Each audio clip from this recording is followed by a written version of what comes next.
Hello again. Good evening, everybody. Just make sure that all my stuff is set up right. We'll get going here again.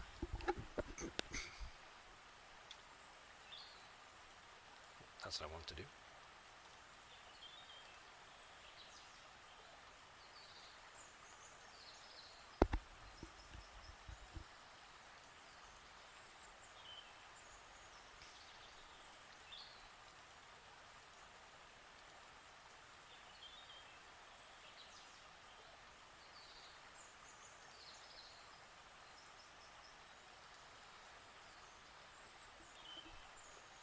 Okay. Good evening, Olympus. Thank you for stopping by.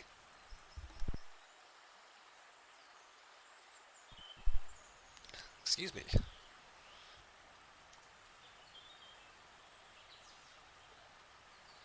Hope everybody's having a good Thursday out there. Getting excited for what's hopefully a very long weekend for you. Now I got the hiccups.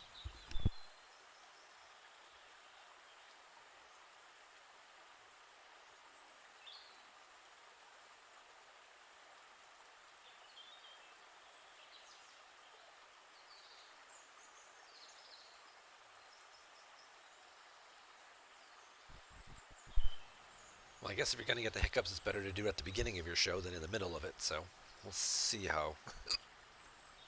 I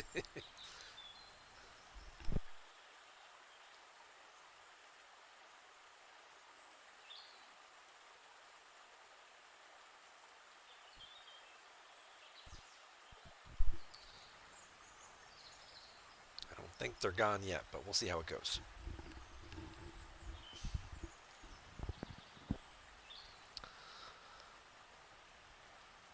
Okay, so we got some faction hunt going on right now. It's a 2-day event, and we did get our event calendar released. We'll talk about that in a few minutes. So now we know what's going on for the next 2 weeks here. But I gotta kill some Romulans and kill some Klingons, it looks like. So let's get some ships moving.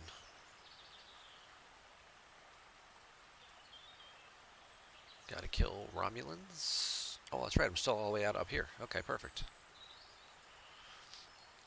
Forgot I was doing a base raid earlier. See if this guy's... Well, his shield is down again. His ships are home, though. So this guy was unshielded for a little bit, and I was able to get about 1 billion par steel off him before he bubbled up earlier. The guy who cracked him, Mr. Singh right here, he got a few billion before he, called in the cavalry, or, the vultures or whatever. So, but I left my base out here and forgot about that.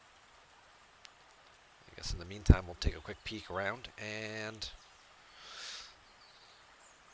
see if there's any gas nodes open. Those seem to be in a pretty short supply right now. Maybe we can find one, and in the meantime, that's a garbage away team mission. We can let that go. We'll be hopping around between our two accounts as usual tonight, but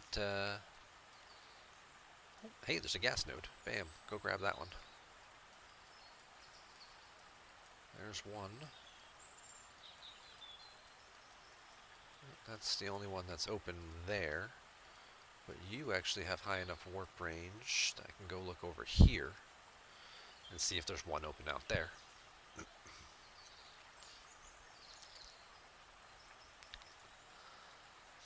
We also have our evening event, which is a double ship XP event.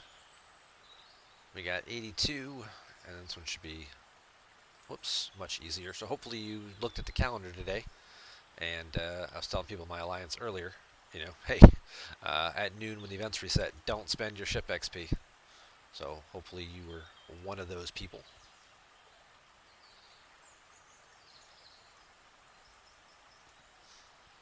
We will spend that on our Fuchsia. 87,000. All right. It's going to cost me 1,500 Latinum but I'm pretty much going to get all of it right back. Now what are we up to? 45,000. Okay, we're getting there. I used my event store, a good chunk of my event store currency on Fuchsia parts and took it from tier 3 to tier 6. And yeah, we're getting closer to some other upgrades. Still need quite a bit.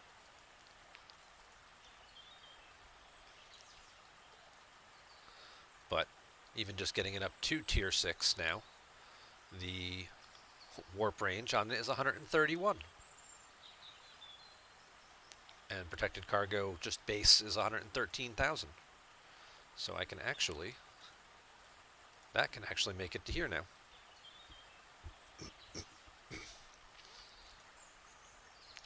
So as long as my base is stuck out here for a little bit, while I'm working on some of these faction hunts, let's go mine some concentrated latinum. We'll see if there's any other open nodes out here. Nope, these are all pretty full up. Well, it was optimistic. Optimistic to think that maybe there would be something open. Should go mine tritanium with how little of it I have. So, but we completed our ship XP. I can get 950 plus all the tokens for the first one, and the second one gives me 380. So I get about 1,300. It cost me 1,500 latinum. So basically, I spent 100 latinum, but I get all the ultra recruits, the premium recruit tokens, and the Fuchsia actually went up a level. So I'm going to call that a win.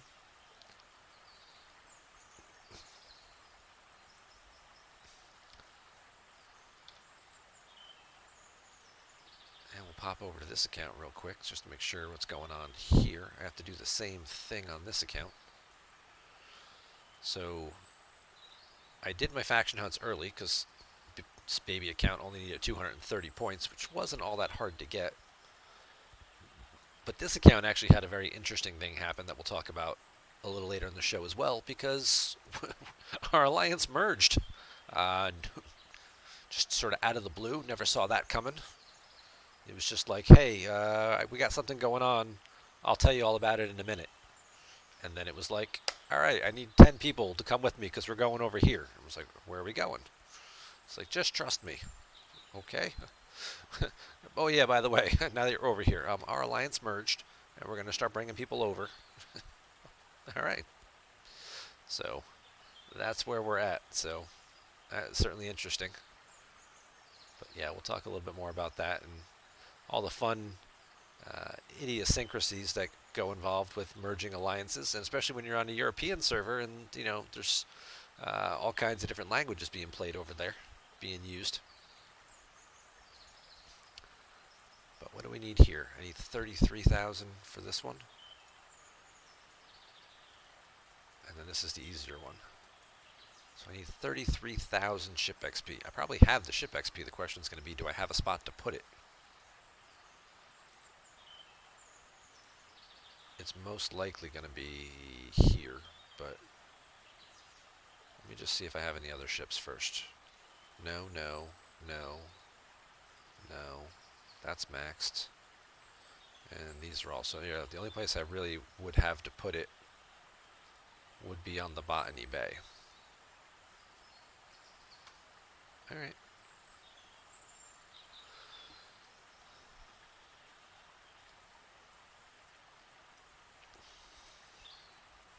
This account just went to 24 a day about 2 hours ago. Cost me about 4,000 or so latinum competing in the ship solo leaderboard event.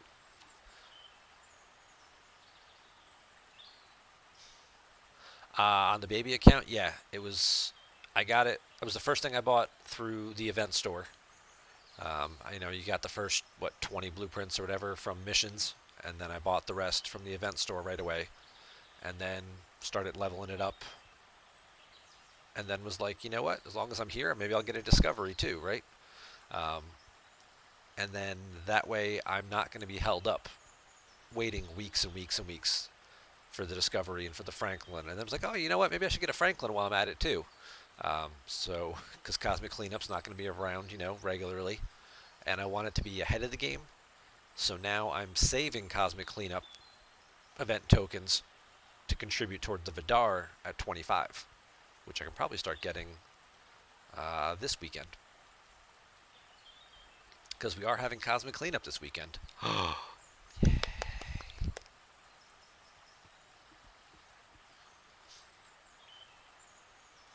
I'm sure, it's a holiday weekend, so that's going to be their excuse to not make it a regular thing yet, but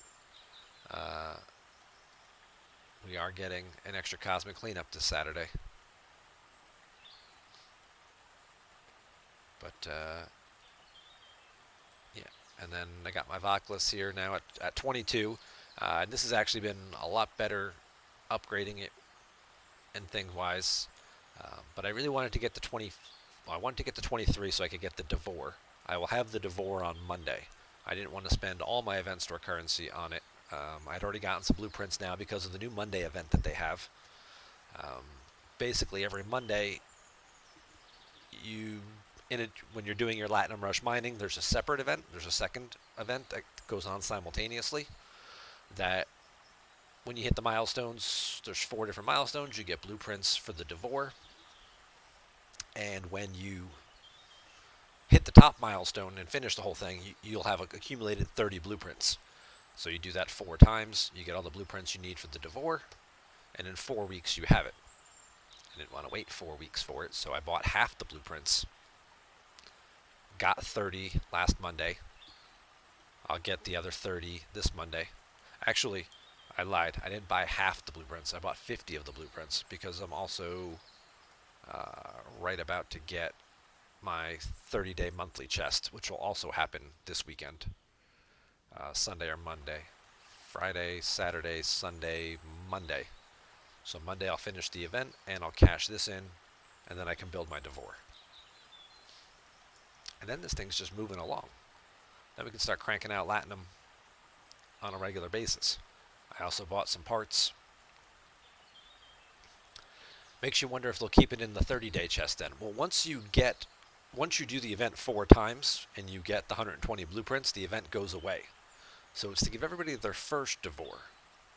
So keeping it in the 30-day chests gives you a way to get a second one. So that way you can eventually scrap one for your Fisha and you'll still have a regular Devore, because the Fisha doesn't mine regular Latinum for shit. So they're giving you a path for younger players to get into that stage of the game. Again, accelerating things. Get the Devore going a little earlier. Start getting some Latinum going earlier. Because right now, I mean, it's, this tier 1 thing here is like 1 box is 28,000 and it gives you 75 Latinum. So you really need to get that going and get that tiered up a little bit to start making that payout worth it more. But I also wanted to get this account to 24 before the next arc starts, because obviously there's slightly better rewards. But more importantly, whoops, it's not going to show me it because I'm doing the construction. To get the research. So if I can get, there's obviously some very good research involved. Actually, we're just going to speed this up, because then I'll be 24.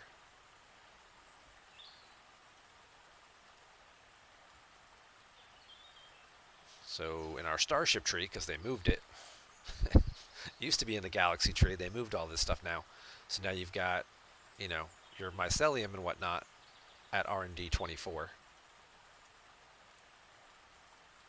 which we're not quite there yet for, and then the impulse speed of the Discovery, but then you get mining improvement, increasing the mining rate 2,900%, tier 1, yes. Increase protected cargo by 5,000, tier 1, yes. And then obviously then you roll into, swarm efficiency, 20% less modulators. Okay, I'll take that right away. And then start getting, at 25, you start getting these. But, getting improved Latinum mining and cargo, and then lowering the cost on the Franklin are both pretty big. The Voklis is doing well, but it's not going to keep up with the swarms as I get 26, 28, 30. So I really need to speed things up and get that Franklin moving. and the the cheapest way you can do it is better. Yeah, unfortunately, the Fiches doesn't do it. Is terrible when it comes to mining uh, regular Latinum. So you kind of need to have a regular Devore for it. So there'll still be some aspect to it. Okay, so we got 2 levels here. 17, 36. Bingo, bango, done.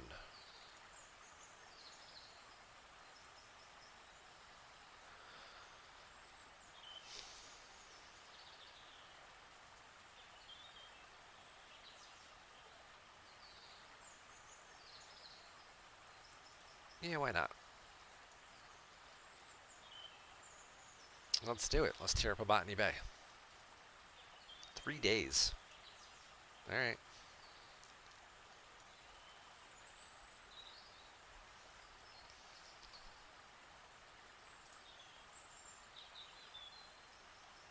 So there we go. So there's 230 Latinum for this account, which desperately needed it.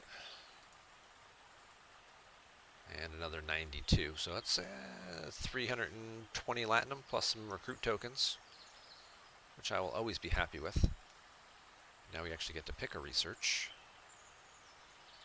Actually, now that I have all this Latinum, I can do this.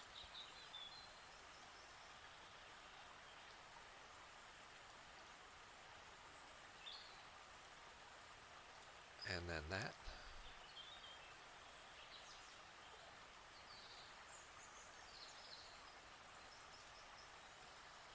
And now I've got my R&D to 24. So now I can also start upgrading all these other buildings, but I want astronautics first, I think. Hey V2, thank you for stopping by. And we're going to do some research here. Now I can start getting this stuff.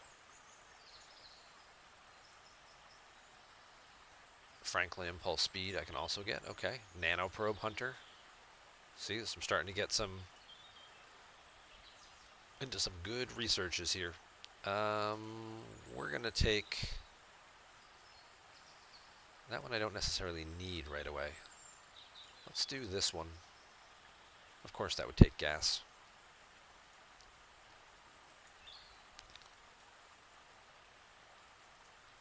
Yeah, this is obviously the most important one. What's the conversion on that? 119. 30 gas. Okay. That's not so bad.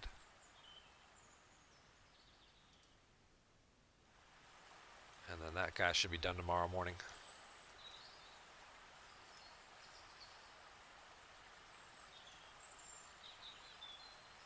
And in the meantime, we can send this guy to do some missions. Maybe we'll get some more speed ups out of it.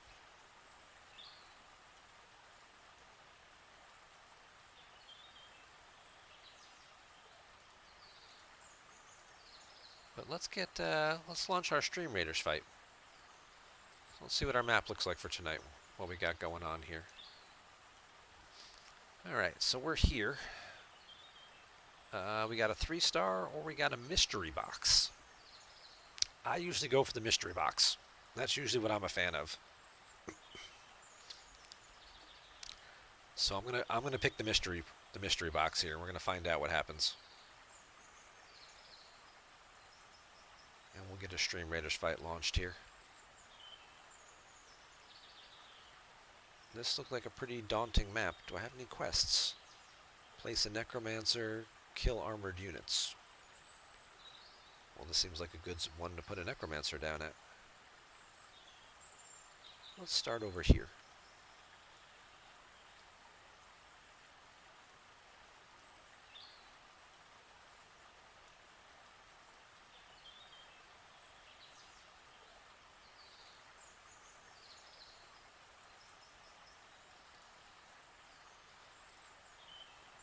And let's see what kind of guys we get.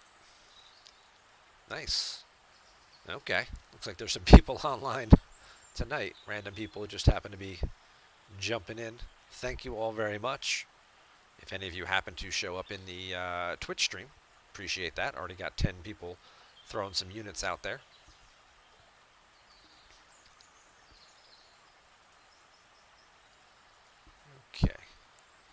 the meantime, let's go camp out some nodes here.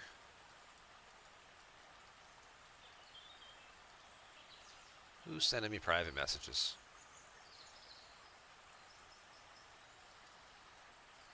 Somebody from Raid. No idea what you are talking about. But okay.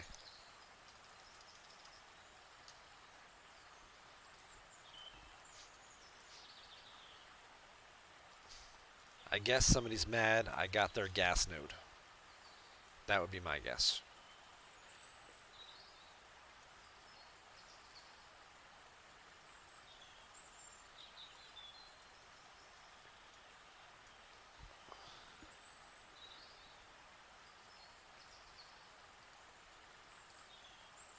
Alright, we'll kill some Romulan traders. Get some CLAT, get some gas.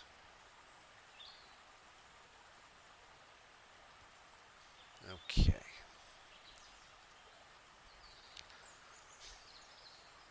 So our schedule for this week, if you didn't happen to see it, pull that up real quick. Eco actually announced it for us. So he announced it today, of course, that, you know, hey, here's the schedule.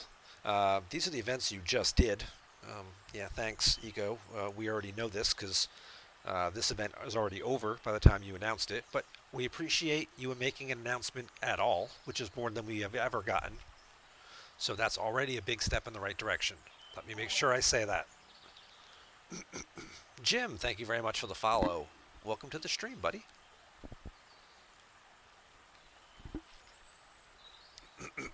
That puts us one person closer. Now I only need 3 more follows for the month, and I hit my goal. So if you know 3 people, send them on over. Let me make sure I make this very clear. This is more than we've gotten ever about what the events are going to be between an arc. They have never announced this before. So big thank you to Eco for putting that out there. Now I'll shit on him for putting it out after this event was over. This would have been helpful 2 days ago. But no, I mean, obviously it was good to know, good to get out there. Cow started right after the event arc ended anyway, so we kind of all knew, hey, it's Crucible. We know what's going on. So we got Faction Hunt for 2 days.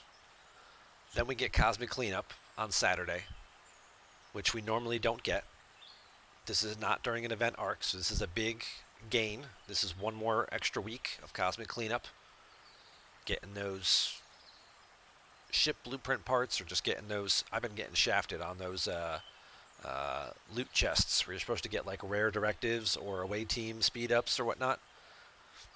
I've gotten 0 rare directives the last 3 weeks. It's been like, here's a relocation token and some, or like, here's some independent credits and a couple of 4-hour speed ups, and there you go. Hope you enjoyed it. It's been kind of harsh. Whatever they give you, it's something terrible in there that you get. You're working on a second amalgam. I'm thinking about that now, to be honest. But I don't have my first one is only like tier 4, so. But maybe I might want to start accumulating the blueprints for that, because it might be more beneficial in the long run. Then we move into this Memorial Day event. We don't know what that's going to be. It's a 3-day event. Maybe it'll have something that actually has like a little tokens, like an event store, like a Crucible, or like a Captain Picard Day or something like that. Maybe it's a Ferengi Dabo mining event. Who knows? Maybe it's an Isogen rush, Isogen mining kind of thing. Who knows where that's going to go? And then we get Apex to start June. So this is Wednesday. Wednesday, Thursday, Friday, we get Apex. And then we get this Hostile Hunt and In the Field event taking us through next weekend. Don't get a second Cosmic Cleanup. I forget what this In the Field event is. I don't know. You know what? Let me see if it's on Ripper's site. Because it sounds familiar.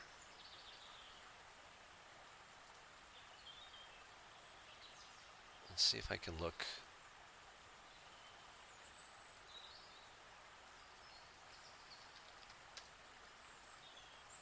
No. How far back can I go? Can I go back to like...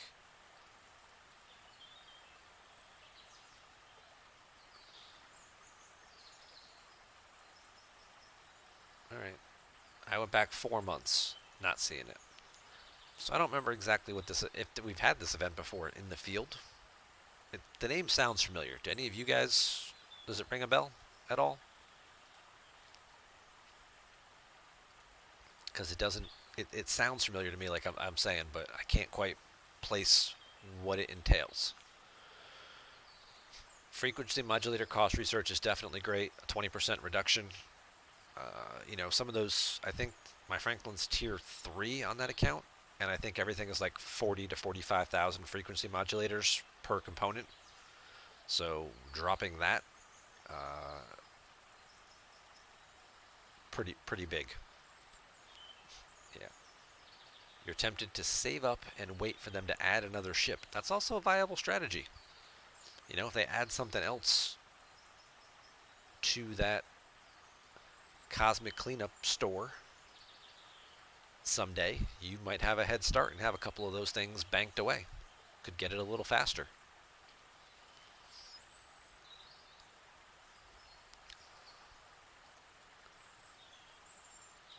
Because, yeah, I mean, you know, obviously getting a second ship, whether it's a second copy. Can you actually make 2 pulls from the same ship? Should be able to.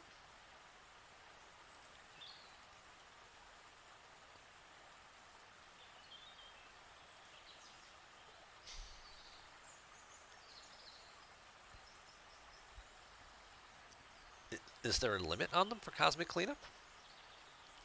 Oh, can you make multiple pulls? Yes. It's a 24-hour cooldown, but the store stays up for actually like 49 hours or 50 hours or something like that. But it's only like it's a 22-hour cooldown. So if you made your pull right away when the event started, and then it would reset the next day, and then like an hour before the store goes away, your cooldown would be up again, and you could make a third pull. You can make a third pull on Monday morning before the event store closed. So you could get multiple Cosmic Cleanup pulls in the same weekend, which is what I'm doing with my... I saved up from last week for my lower level account. This week, now that I am 24, I might be able to see the Vidar. But I knew I wouldn't have that yet, so I was planning on being able to save up the extra event tokens so that way I could get a head start on the Vidar.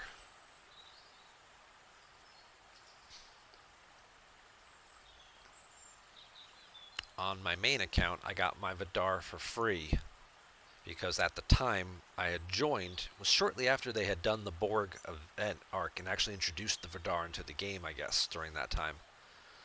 So they were still running an event that when you hit Ops 25, you got an event that basically said upgrade everything in your base over the next 7 days, and you'll get all the blueprints for your Vidar. So it was kind of ridiculous. Cost a lot of speed ups to get it done, but it was cheaper than buying the Vidar. I haven't heard of anyone completing an event like that really since. So it must have been just sort of a couple of months that they ran it after the event, the Borg event ended, just to give people another opportunity to get it. That happened to be right where I started, was in that Borg arc. So, but I'm excited. I mean, it's good. I mean, you know, Faction Hunt's great. I personally love Faction Hunt. Some people get really offended by it. But if you want to give me these types of rewards for not a lot of work, I will happily take it. I mean, you're giving me like 80, what's this? 28, 48, 52, 96 G4 uncommon. Okay, but you're giving me 1,500 Ultra Recruit tokens and like 1,600 faction credits for, what, a half hour's worth of work? I'll take it. But there's always an eye roll. Every time Faction Hunt starts, I always see players just like, oh, here comes another Faction Hunt. At least it's only 2 days instead of 3. It's like, fuck that, man. Give me all these Ultra Recruit tokens. You just gave me 1,500, 1,600 Ultra Recruit tokens? That's how many chest pulls? Thank you. I mean, I don't want more. I mean, I would like more of these guys, but not at the extra cost. But yeah, I'll take all the Ultra Recruits you want to give, especially if we're going to have events that now we're going to get paid out on Ultra Recruit spends, possibly. Instead of having G3 spends, maybe they're going to do Ultra Recruit spends. 7-day Faction Hunt. Let's not get carried away. Every day is Faction Hunt. They should just run Faction Hunt every day. Help people get all their faction rep done. Okay, let's see what Narzul's still complaining about.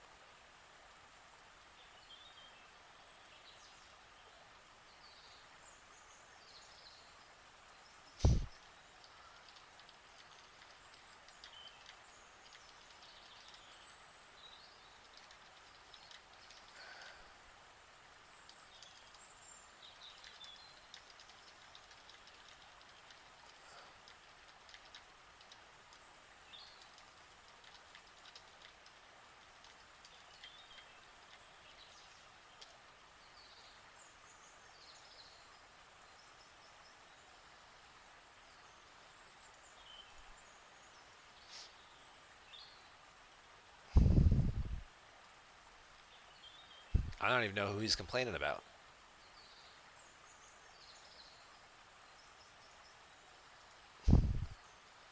Is Baku still rogue? I thought he went into rehab.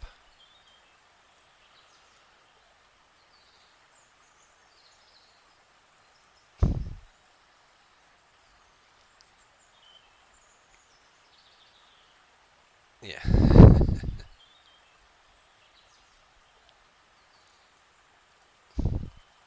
He's a tool anyway.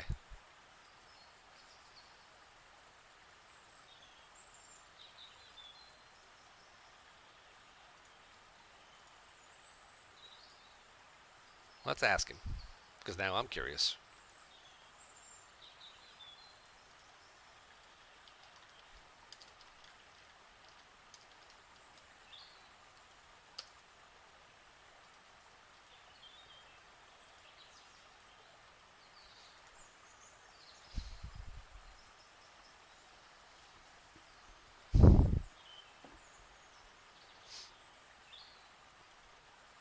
Yeah, I thought all the rogue players like all went into rehab to rejoin real alliances. I thought that shit was kind of all done and over now. Amen quit. Big Shot went back to Anti. Baku is in Ware or Endeavor? One of those two. Let's go look.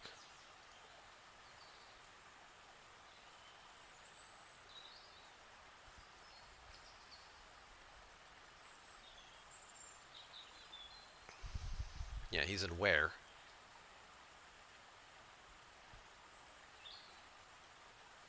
So who's even still rogue?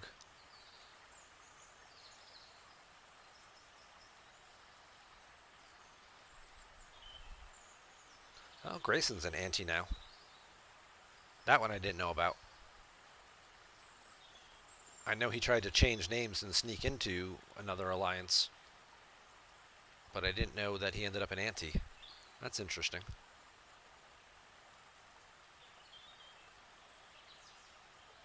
Maybe he moved over. Oh, yeah, well, that guy quit. Yeah, that's him. He quit. He was actually at war. He started this because he hated us. Grayson moved over today. Gotcha. So this whole rogue thing came about because basically he hated us and wanted to and found a loophole so he could declare war on us but not be considered rogue. So he started an alliance with one other person and then declared war. So he wouldn't have to be considered a rogue player and have the whole server hate him for being an asshole. But since he was really just hating us, yeah, see, there's the other guy. So I don't even know who the hell he's talking about.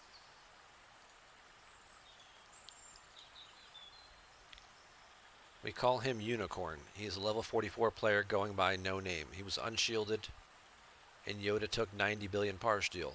Since then, he has hit raid exclusively. Funny, AN doesn't think he's actually rogue.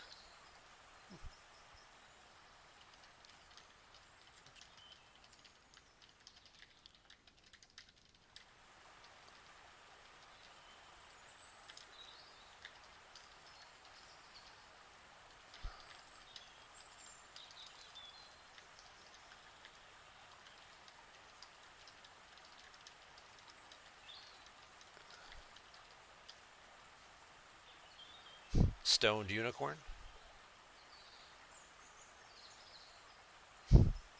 No, he's not a Vega player. I think I know the guy he's talking about. Okay.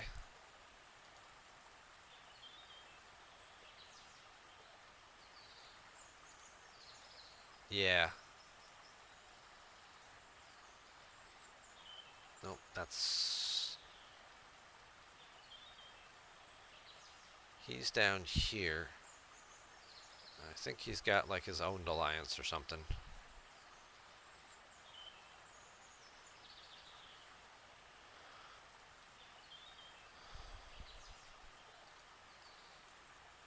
Nope, not that guy. Yeah, that'd be too low for somebody who's level 40 plus. He'd have to be somewhere in here.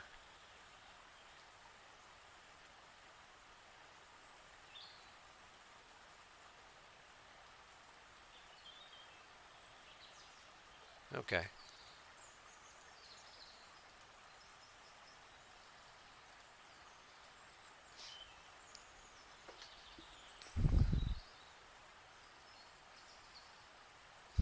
Yeah, the name sounds familiar. Null. Did I miss him? Did I go right by him?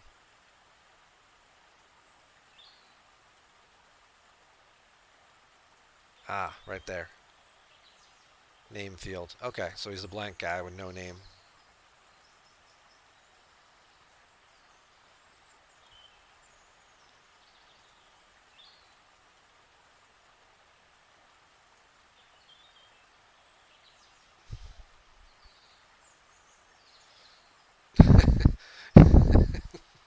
Can I be like, welcome to life with Amenadiel? I mean...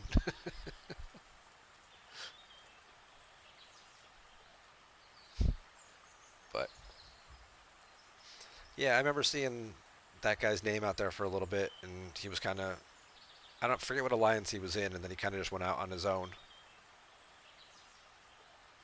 And was just like, well, who's this guy? You know, level 40 plus player who's just kind of hanging out by himself. Is he one of the guys who's just going to quit, like everybody seems to do? They get tired of the game, so they're getting ready to quit, so then they go rogue. So then they can just, you know, run around and kill everybody and settle some of their grievances before they delete their account.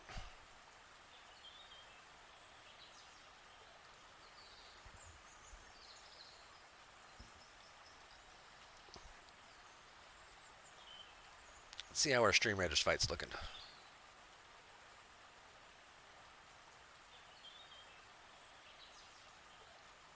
Okay.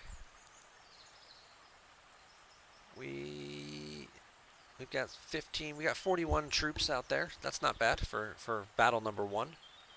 We got multiple people out there.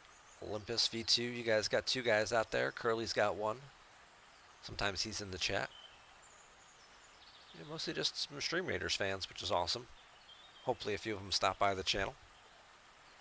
If only for the battle. But if you don't have a soldier out there yet, you got 8 minutes. So now's your chance to get a guy in play. StreamRaiders.com, quick download. Fun little side game we like to play over here. A lot of streamers do it, I noticed on Twitch, so it's a good little background filler thing, right? Something else to do while you're either just chatting, which a lot of them seem to do, on the just chatting channels. It's like, we're playing Stream Raiders, but we're talking about other stuff, you know. Whether it's, you know, whatever the latest shenanigans were with governments or celebrity trials or any of that other stuff that people like to talk about for hours.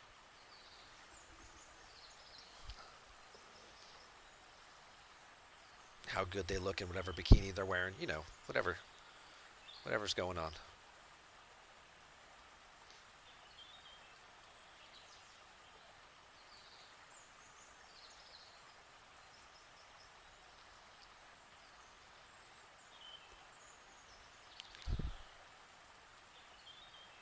So Grayson jumped over today, huh? Okay.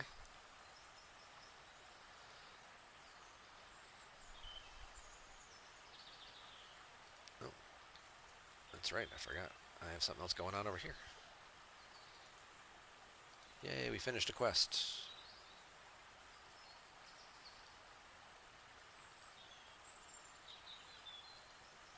Ooh. He's going to make me a tantalizing offer. Well, I do like those. So there's a bunch of speed ups that I want, but I can't. I don't know that I don't know if I can get this thing just yet. It's 290, I think.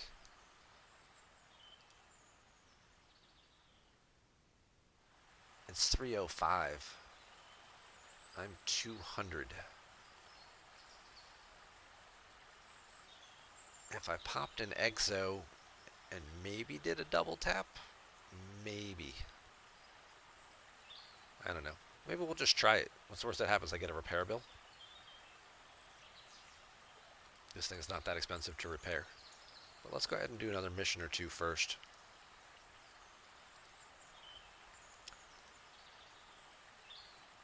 Oh, as long as I'm over here in this part of the galaxy, we'll go cash that in. Since this guy's just sort of flying around here. There we go. And now we'll go back to faction hunting. We got 6 minutes. 6 minutes on our Stream Raiders fight. So this is good, though. I was very pleasantly pleased with them actually making the announcement. I don't know what this Memorial Day event is going to be, but it's nice that we actually have a little bit of a roadmap, so we kind of know when things are coming. It's nice to know we are getting Apex, so you guys can spend a couple days. Make sure you do your, if you're not doing them already, go to your faction store. Go to your rogue. You know, do your data to directives. Do your rep credit here. Get your directives. Do your data to directives as well. Get your extra cash-ins. Gives you 100 rare directives a day.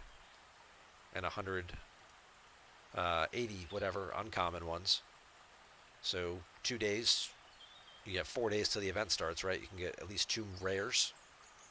If you don't have any directives, I have thousands of them, but because I do them every day, but I don't always run them that often. Usually I end up starting one, and then like 5 other people all come down and start starting them all over the place, and then it's just like, all right, well, I guess I don't need these right now. Yeah. So, main account, where am I? 20,000 uncommon, 9,000 rare, and that's 4 epics that I could run. I need to run some more rares so I can get some more epics.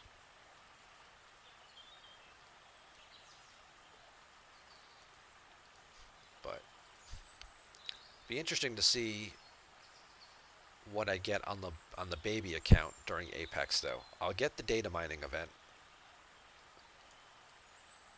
but then I don't know what else I'm going to get, because I can't imagine they're going to make me kill Eclipse hostiles, right? I'm level 24. Probably going to be too low. It's probably going to be 25 plus for that, or 27 plus.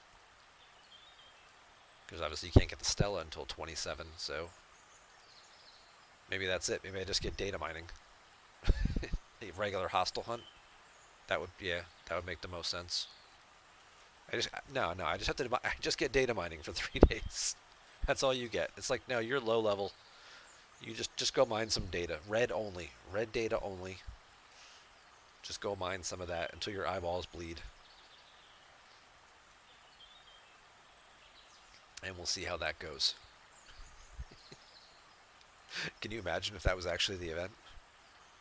It was just mine red data for 3 straight days.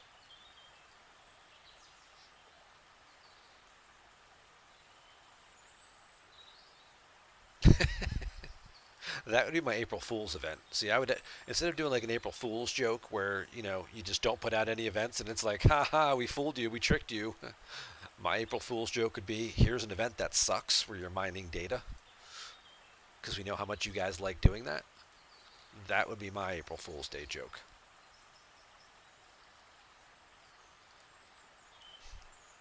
And Eco, or anyone at Scopely, if you ever happen to watch this video, that's trademarked. Patent. No, I'm just kidding. I want my royalties if you use my event. Doesn't work like that, I know.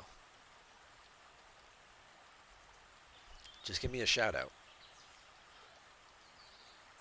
Just link this video when you post the event next April Fool's, and we'll call it even. Make a mine red data, and when you dock it, it gets transformed to green. No, it stays red. It's all red data.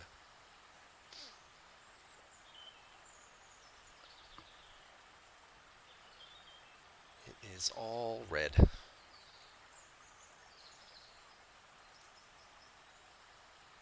You want 500,000 dilithium. Ouch. Okay. This better be a damn good reward. Okay, I got some rare crystal and some faction credits and stuff out of it. And there's a follow-up event. Okay. Enlightenment. Where's this? That is a system I cannot reach yet. Okay. Well, in that case, we are going to park that puppy in the archives.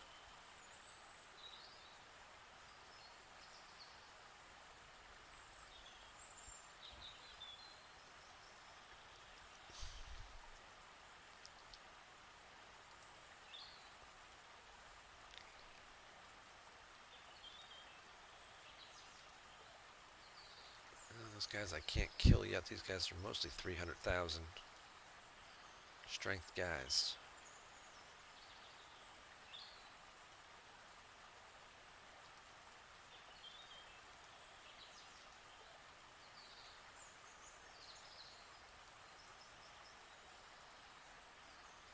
That one's out there. No, I feel like I just had one.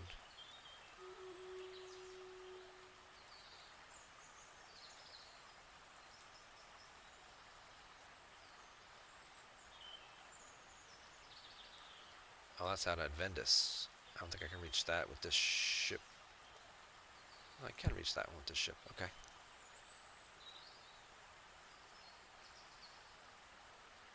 Do we think...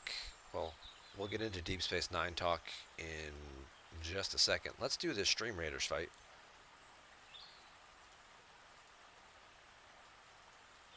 Alright, boys. What do we got? We got 66 allies. Let's go get them.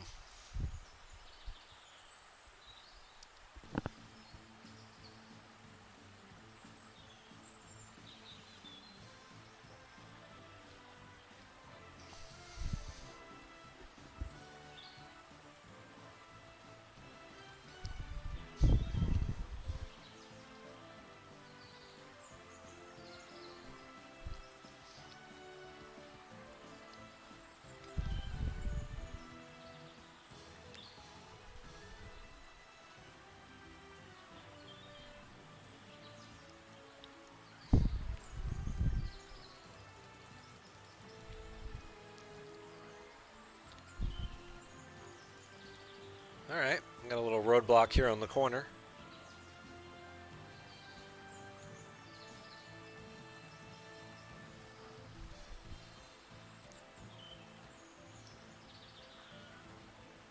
V2, James Bond getting some kills in there.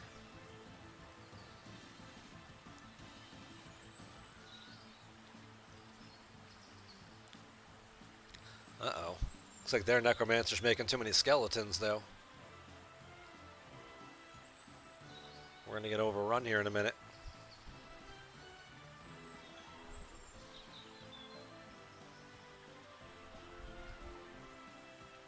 Okay, we got him now.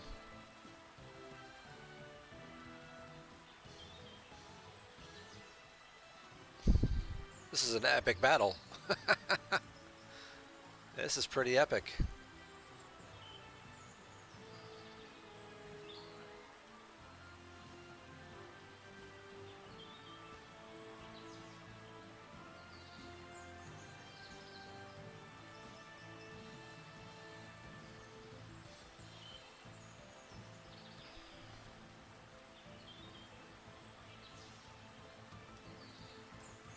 Nice.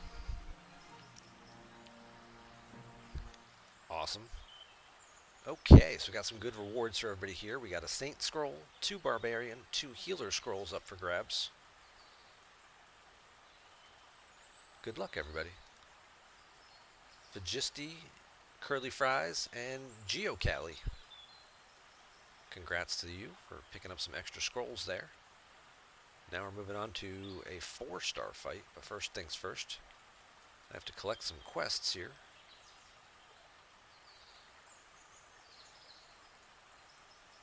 Nice, nice. Let me upgrade some units here.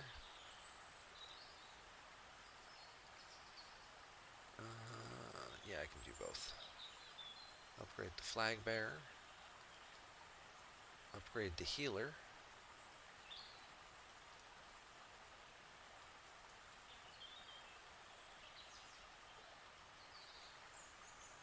Okay. So now we got another 4-star fight here. Gold boss chest. Enemies will be revealed over time. Well, aren't those always fun? Alright. Same strategy seemed to work last time.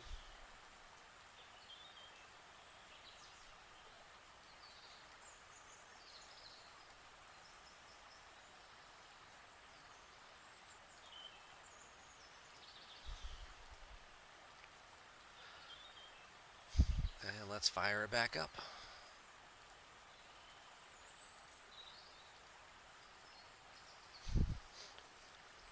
Okay, are we thinking June 7th will start a Deep Space Nine arc? Because if so, you gotta go start the binge watching.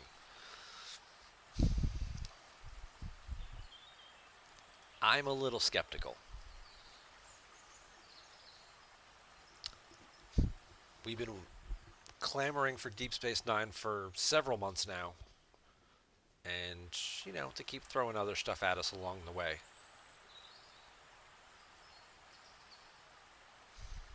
It could go, obviously it could go one of two ways. It's yes or no. I'm leaning towards no, only because of the way they have the roadmap laid out for this year, and they have the talk of the Alliance star bases, and that's kind of at the end of the roadmap, which would be like September, October. Now it's possible, and I was thinking that they're going to tie that into Deep Space Nine, right? You've got this star base of your own, you can do your little Alliance base, ties in nicely with Deep Space Nine, which is going to be kind of a deep space or whatever, you know, arc, the station's out in the middle of nowhere kind of thing, kind of ties in with that. It's possible they could start the event now and just tie it into the last month, 3 or 4 months down the road, because I feel like it's got to be a 4-month arc, right? TOS was 4 months, Next Generation was 5 months.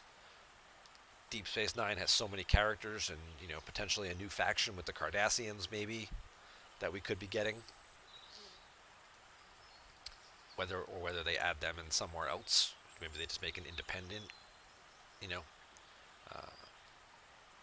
thing, or whether there's actually like a Cardassian thing.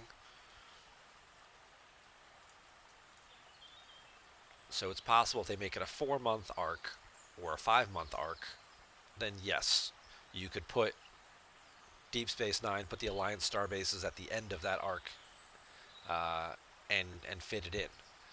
If you know they want to do something else for 3 months and then finish up the year with Deep Space Nine, which is kind of what I feel like they're going to be doing, to keep teasing you and keep dragging you along for a while, because that's kind of what they do. Then we'd see something else for 3 months, June, July, August, start Deep Space Nine in September, and basically run it through the end of the year, September, October, November, December.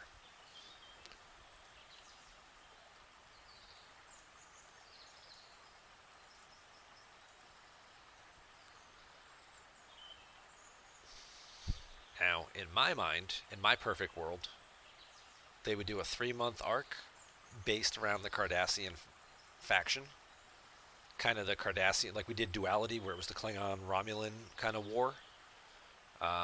We would do the Cardassian-Bajoran Civil War for 3 months. Introduce Nerys, introduce Dukat, and some of those characters there. Introduce the Cardassian faction. Let people start getting some of that Cardassian stuff. And then come in after that with Deep Space Nine at the end of the year, and introduce the Federation characters into that arc. So that way you don't have to monopolize trying to introduce so much different stuff and tie it all in together, because otherwise it's just going to be another batch of Federation officers. Maybe a sprinkle in Kira as an independent.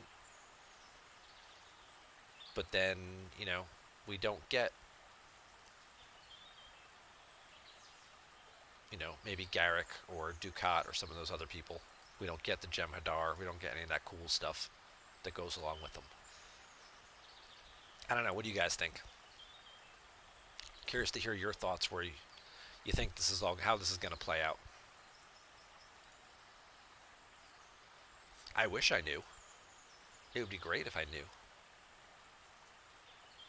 I haven't heard any hints or anything yet.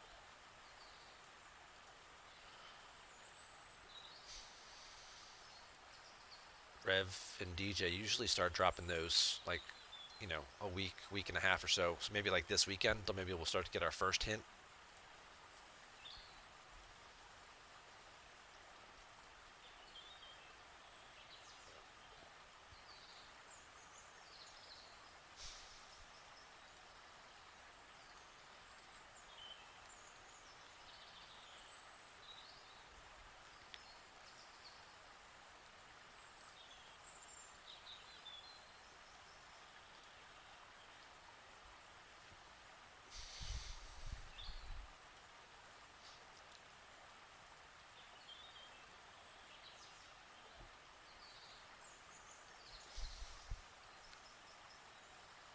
You're still holding out hope for a Discovery Part 2. I don't know about Discovery Part 2. Maybe they'll tie that into the Memorial Day event. I'm actually, now that I'm thinking about this, how cool would it be if the Memorial Day event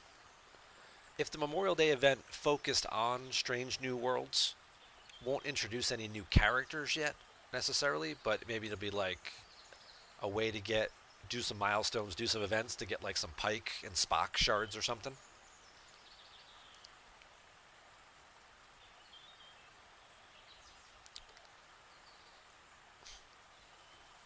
And that would be our little mini milestone for the weekend. Like, hey, Strange New Worlds is really kicking ass, and we kind of want to promote that a little more. So here's a 3-day event where you can get some Pike shards and some Spock shards, and I don't think there's really anybody else. Uhura. They could give you some Uhura shards. Just to kind of promote the show a little bit for like a 3-day fun event. You're right. Dr. Mbenga, you're right. I forgot about him. How could I forget about him?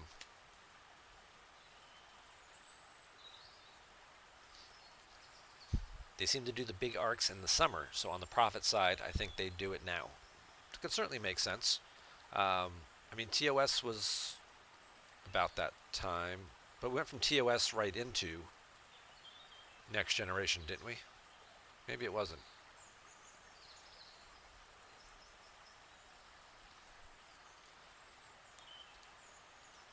because it was TOS for 4 months, Next Generation for 5 months, and then Duality is kind of what they finished up the year on, wasn't it? And Discovery was like last Christmas, like Christmas 2020. An epic Mbenga officer. Yeah. Well, I wouldn't expect them to do any new officers if it's only like a 3-day weekend event kind of thing, but. And of course, people would be pissed if he gave out common officers, so I was just spitballing that, you know. Plus, people are always clamoring for Pike shards, especially newer players, right? A good way to get shards for Pike because Picard is so goddamn hard to get. Because apparently they think Picard is like the greatest captain ever and the greatest, you know, Starfleet officer ever. So they made him ridiculously more expensive.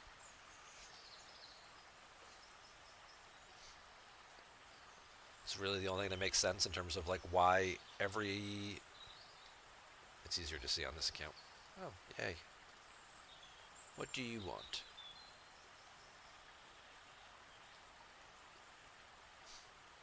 I can mine some tritanium for you, or I can blow up some stuff.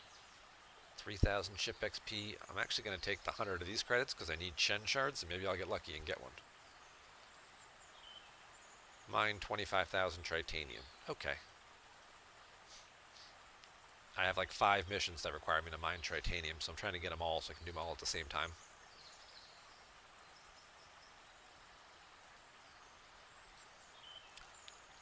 But yeah, it's stupid. If you look at by group, it's easier to see. So, you know, Pike, 100 shards. He's in the epic packs. He's in the discovery packs. So you've got respectable ways, multiple ways to source this officer. And then you come down here to Picard, where discovery, TOS, Picard, 180 shards. Nearly double what every other epic officer costs to unlock at 100, 100. Maybe some of the better ones like Worf are 110. But nope. They made Picard 180. So getting him as a new player to do, you know, creating a hostile crew, Picard, Beverly, Chen, very unreasonable. So if they add additional ways, sorry, that new is going to bother me. If they add additional ways to source Pike, plus he's also in the transporter patterns too. You know, or having an event that focuses on Pike really wouldn't take anything away because they're already kind of giving Pike away pretty regularly. Deep Space Nine has a lot of rich content, absolutely. And that's kind of why I feel like they need to stretch it out. Because otherwise it's just going to be another big, heavy Federation thing where it's a whole bunch of new Federation officers, which we already have a ton of. And some of the other cool side characters aren't going to make it in. And it's going to be like, yeah, we'll work them in later. And it's like, no, we want Garrick, we want Dukat, we want even Kira as a Bajoran working with the Federation. You know, Weyoun, some of those other unique characters. What's here?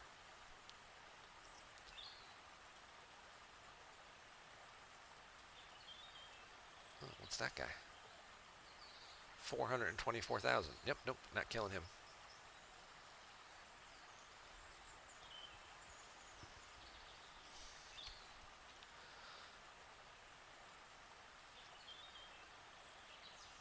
Could use a better way to get independent credits. Well, that's obvious.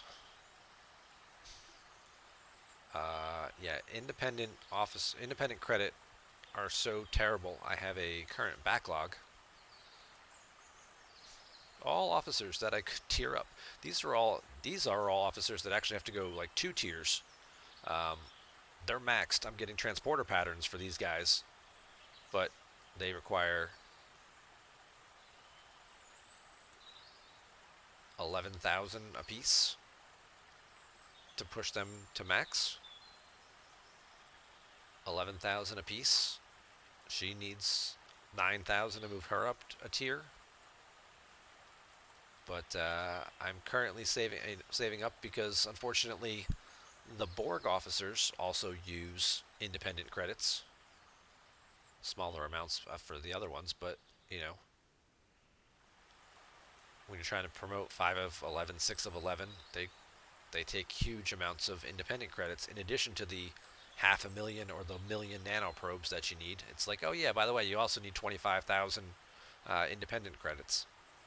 But I'm getting fairly close to Khan here. I know he's going to cost about 25,000. It's a max tier. So it's like I better start saving up now. So all these guys have been sitting. I think Pan, Navi, and Rima have been maxed for almost a year now, I think. And I've never had the independent credits to upgrade them. Not that you need to, because Pan's the only one with an actual useful ability, and it's his captain's ability. These other ones trigger off of him giving you hull breach, which is just bad. Especially now, with all the crit builds out there. It's like, yes, I'm going to intentionally damage myself so you can do more damage to me. That seems like a winner of an idea. They do have good stats for away team missions, for sure. Or for lower deck spots. They are definitely good spots for that. Speaking of lower deck spots,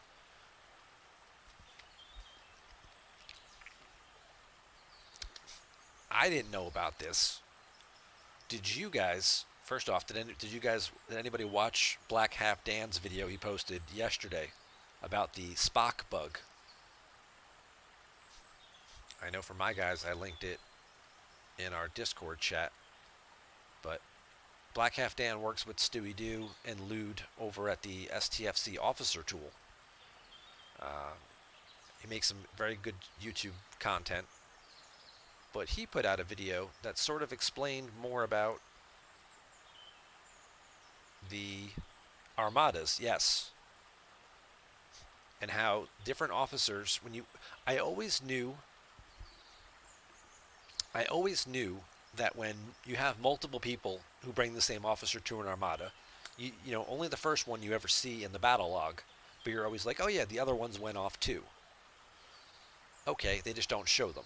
That I always knew. What I didn't realize was the math behind it and how the game is screwed up in terms of the math. So we'll talk about this. Big shout out to Dan for finally putting this out there and making it very clear.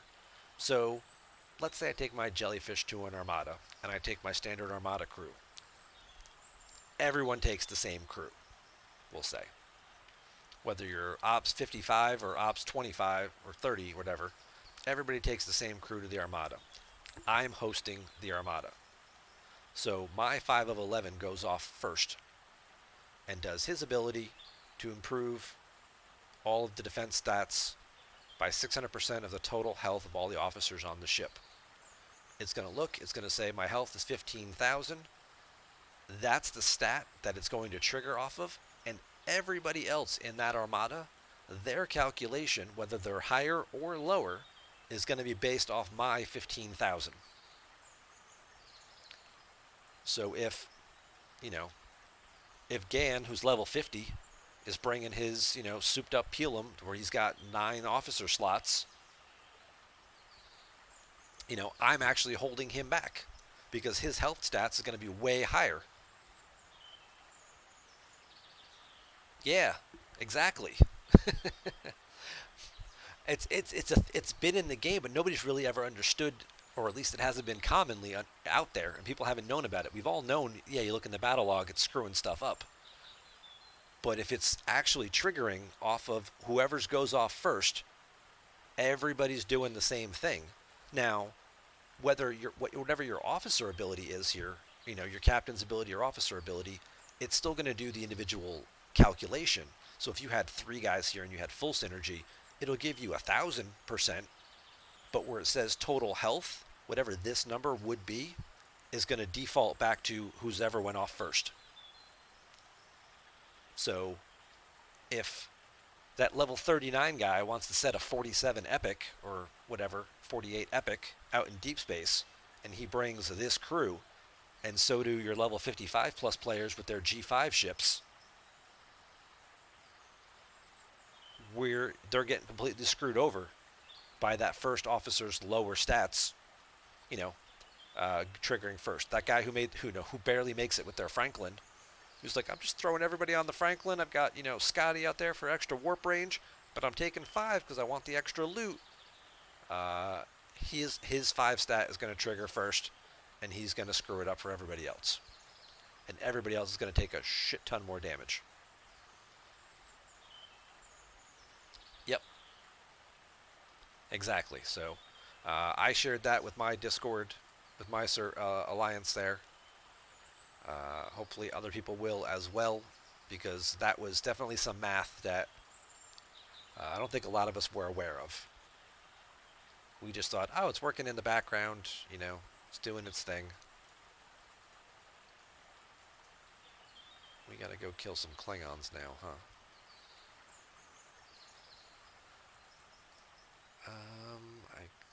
I don't want to use the jelly for that.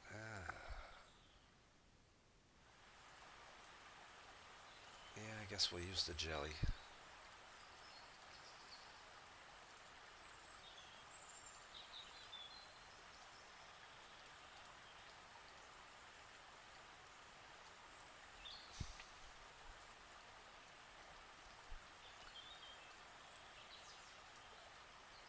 Oh.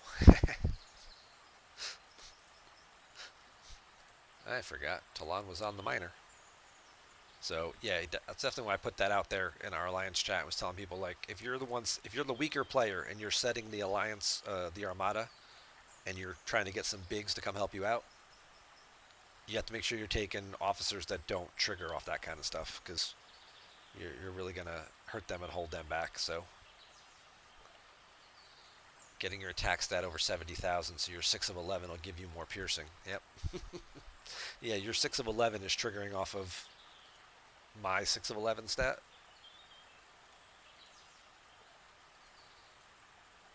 Total attack of all officers on the ship. Yep. Now you're triggering off my attack value, 16,000, instead of your 70,000. It's really dumb, and it's really something that I'm sure a lot of people wish they knew sooner. But now that it's getting out there more, hopefully, A, we can get them to fix it. But even if we don't, at least B, we know about it, and now we can plan accordingly. You know?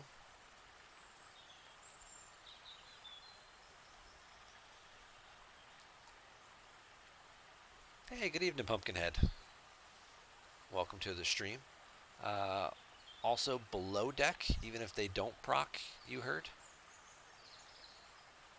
Like if 5 is below deck, it'll be the same result.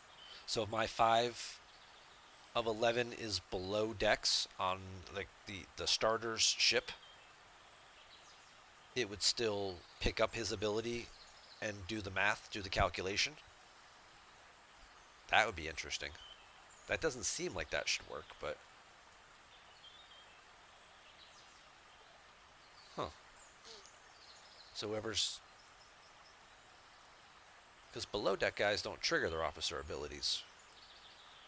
I can see it doing it for the lower deck characters. Yeah. Like... whatever she triggers off of.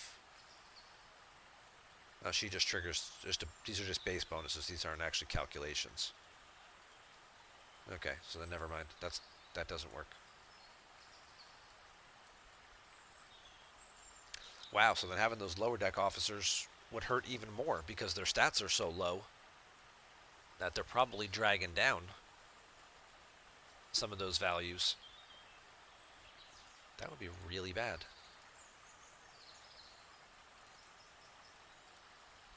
Just go hang out there for a minute.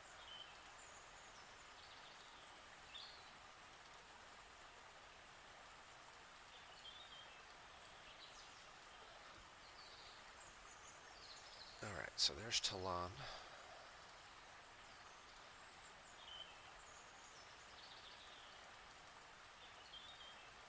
Alright, we're going to bring him back. And we're going to move.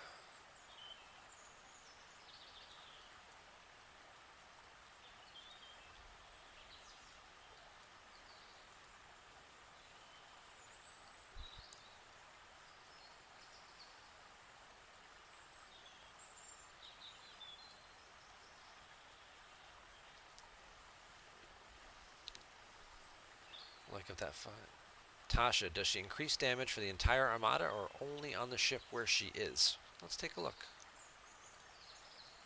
Tasha's pretty bad, I know that much. I don't think I've ever actually used her.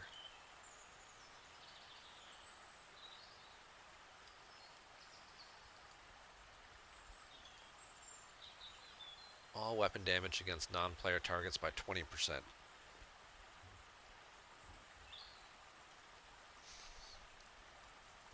I think this is only going to apply to your ship. I don't think she's going to work.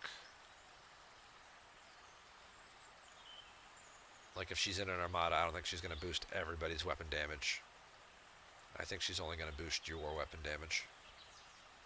I don't know for certain.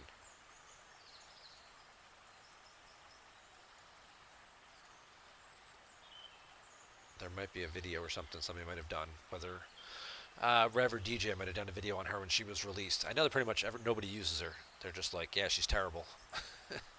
There's so many better officers that you could use instead.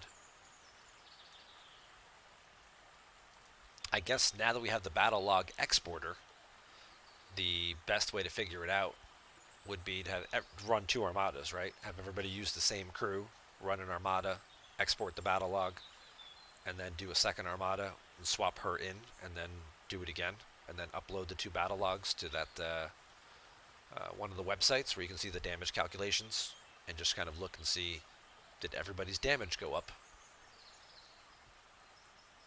Because Tasha was there.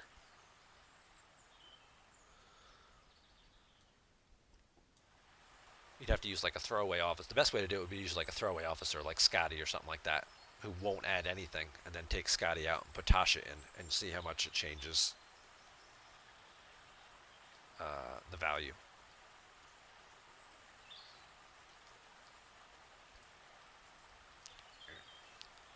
Let's just move our base to here for now.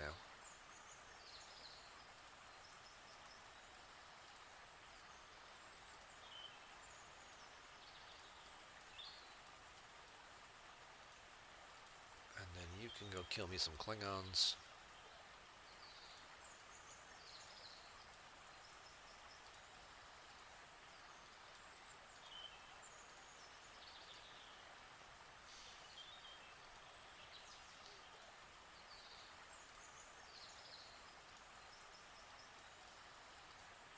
And you can go mine me some Latinum.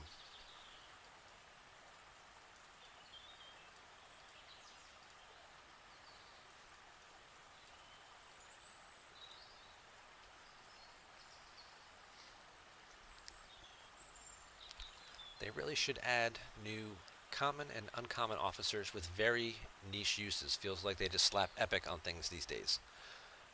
Yeah, they definitely do kind of overvalue that a little bit. It's weird, you know, and it's also kind of skewed.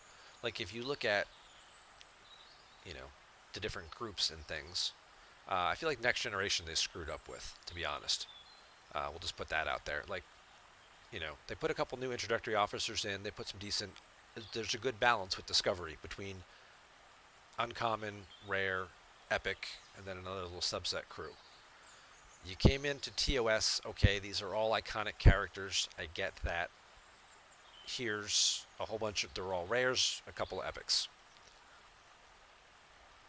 Then you come into Next Generation, and it's like, well, we're going to make a whole bunch of new common officers, and we're going to kind of repeat, you know, some abilities and give a second new player set, and then a whole bunch of rares and a whole bunch of epics. Tasha and Wesley, honestly, should have been uncommon officers.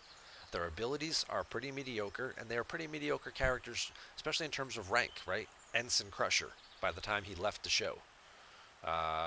Lieutenant Yar, who got killed off 7 episodes into the first season because she got tired of standing around in the background, um, and decided she wanted out of the show.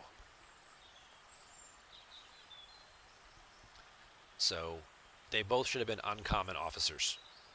And I think then that would have given their abilities a little bit more value. But again, Lursa, minor character, not really uncommons. Rares, rares, rares. Oh, hey, here's Badgie. Minor character. Badgie's in what, 2 episodes? I just finished season 2 of Lower Decks. I found that now that I just accept the fact that it's not meant to be like a serious Star Trek show, and it's just sort of like a kid's goofball kind of, hey, this is what we would do if we were in charge of the ship, running around screwing things up on the lower decks that nobody can really see. I like it a little bit better. So I had to get over, the first couple episodes I really had to get over and lower my expectations. And now I'm finding I enjoy the show a little bit more. But I don't love it. I'm not like, oh, yay, let's see where it goes next. But, but Badgie here, again, kind of a minor character. So, again, making him an uncommon sort of makes sense. Kind of balances out the group. They haven't done that the last couple ones. And I'm sure when we do Deep Space Nine, they're not going to do it there either. You're going to have a bunch of high-ranking officers that are all going to be rares and epics.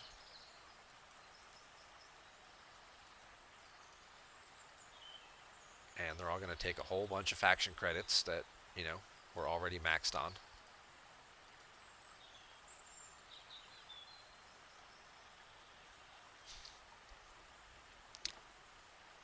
So if you run Georgiou and Ash Tyler, but you're the only one, assuming everyone else is running 5/6 con, would your Ash Tyler damage increase be based off the attack stat on the setter's ship? No. So, because you're the only one running that GAN, when your Ash Tyler triggers, it would calculate the value. It's going to look for the first Ash Tyler, which is going to be yours. Then it's going to calculate the value for the attack, and that's what it's going to be. If anybody else after you, because the armadas go in order of power, so you've got your setter, and then you've got the most powerful people, 2, 3, 4, 5. So if you're number 2, and you've got Ash, your Ash is going to trigger. If somebody else at the bottom, 4th or 5th, also had Ash, their Ash is going to trigger based on your stat. So when you load up that 70,000 attack value, and you've got, a level 39 guy who limped his way there with his auger and his Ash Georgiou, he's going to benefit from your stat value. Let's do a Stream Raiders fight. What do we got? We'll give it a second to catch up, because I really hope we got more than 7 people. This is going to be a real short trip.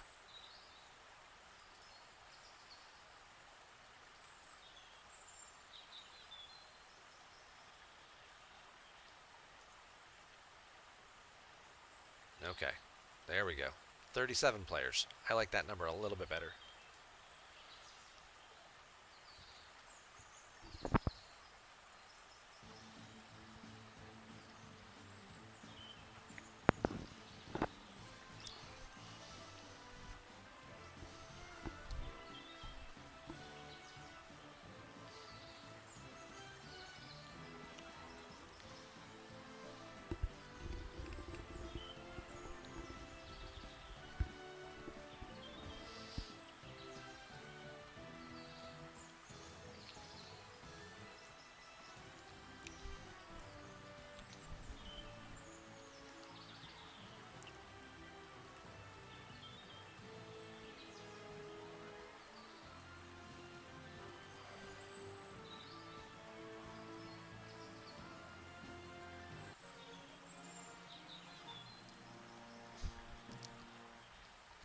All right. Somebody's getting 3 Berserker Scrolls. Somebody's getting 50 gold. Good luck. Curly Fries getting the gold. V2 picking up 3 Berserker Scrolls. Awesome job there.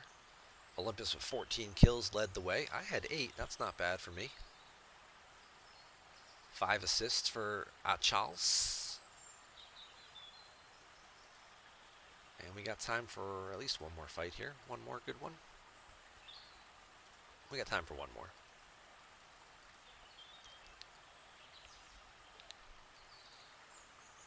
Oh, we got a mystery gold chest? Or a mystery... No, we're going mystery gold chest. We're going big or we're going home.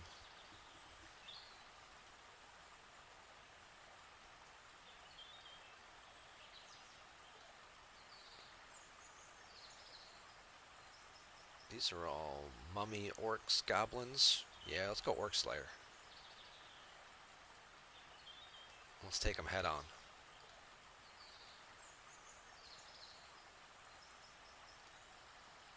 And we'll call this last battle.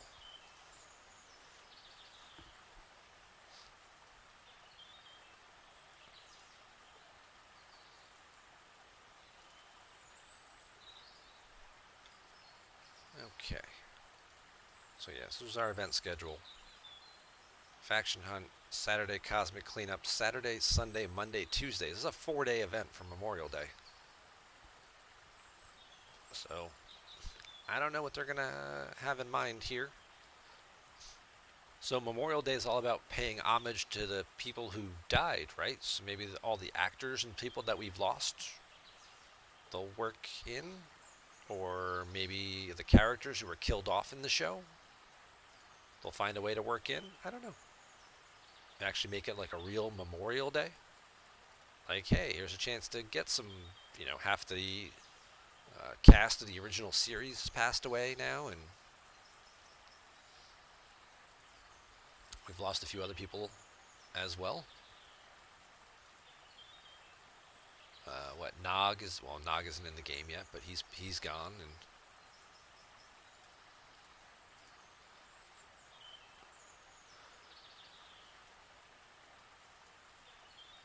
maybe there's not that many. But there's some characters, obviously, who've been killed off.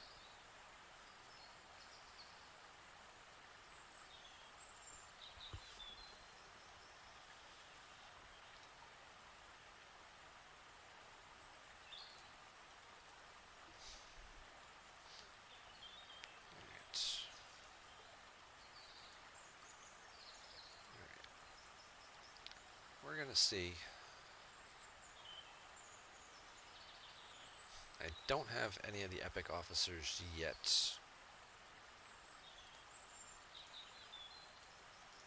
So we're going to have to do it this way.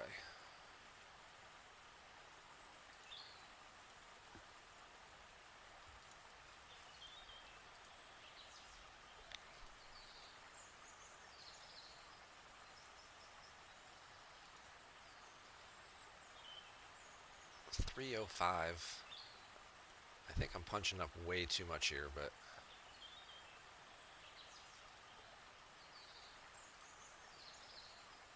maybe with an Exo for damage, we can do it. Let's find out. For science. Science.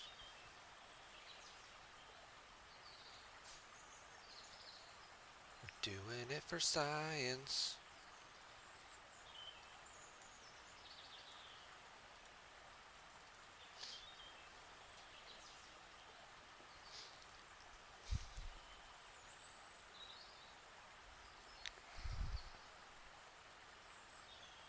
The system suddenly got a little crowded.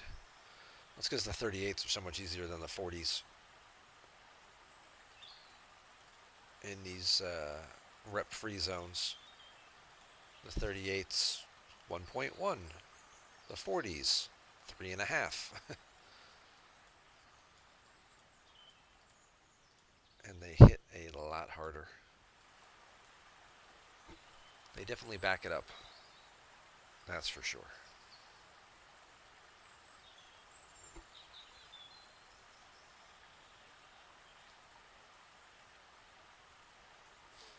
Yeah, unfortunately, the common officers they don't really have. Some of them don't even have good abilities. Like even some of the common officers that are good for like base defense, like Zara and Benga and whatnot.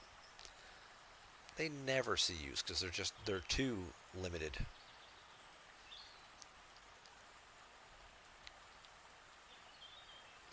Sometimes I put them on like the lower deck spots on like mining ships just to get them out of the way, so I don't have to scroll through them, so they automatically go to the end.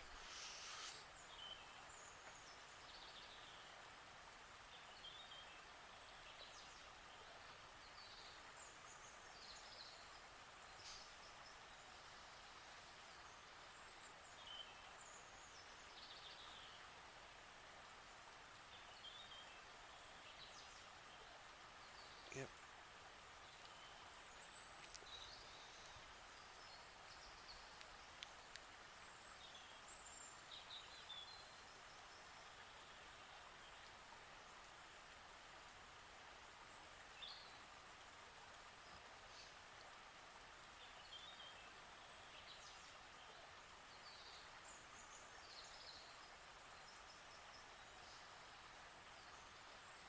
Oh, now I can get another box there. 35,000 ship XP. Okay.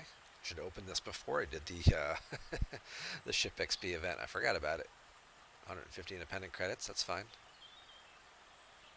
That's the other thing I wanted to do that I forgot that I saved this refinery for. So I got my Cerritos this week, and I don't know if everybody has seen what the Cerritos refinery looks like. Truckin' Chick, thank you very much for stopping by. Thank you for the follow. Always appreciate that. Uh, so I don't know if everyone has seen the Cerritos refinery yet, because you can't see it until you get the ship, and you have to be Ops 36 to get the ship. So I got mine this week. I got it yesterday. So I saved my refinery.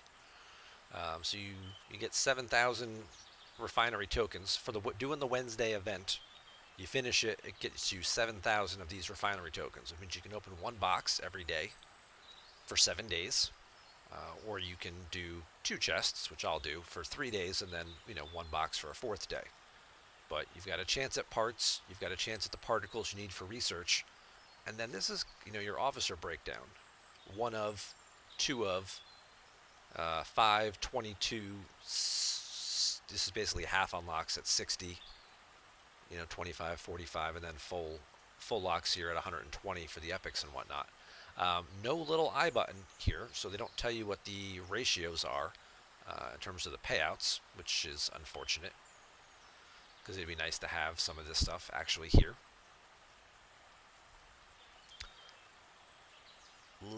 I opened one box the other day. I did a 1-box pull, and I got like 350 parts, like 445 Culver particles, and 1 Beckett Mariner shard. I was like, okay. Now this is tier 1 Cerritos, much like the Discovery refinery. As you level up your ship, your refinery will improve. Whether it changes the chances of the officers at all, I don't know. Somebody with a higher Cerritos can tell you that. Can tell me that, because I don't know. But I'm sure those of you out there probably have, much tier higher Cerritos if you bought it when it first came out, or bought the upgrade pack, or got any of the particles through the event store. But we're going to do a 2 chest pull and see what we get. 6 Rutherford. Okay. That's not bad. 1,700 particles for the research, 1,300 ship parts. Not a lot as far as ship parts go.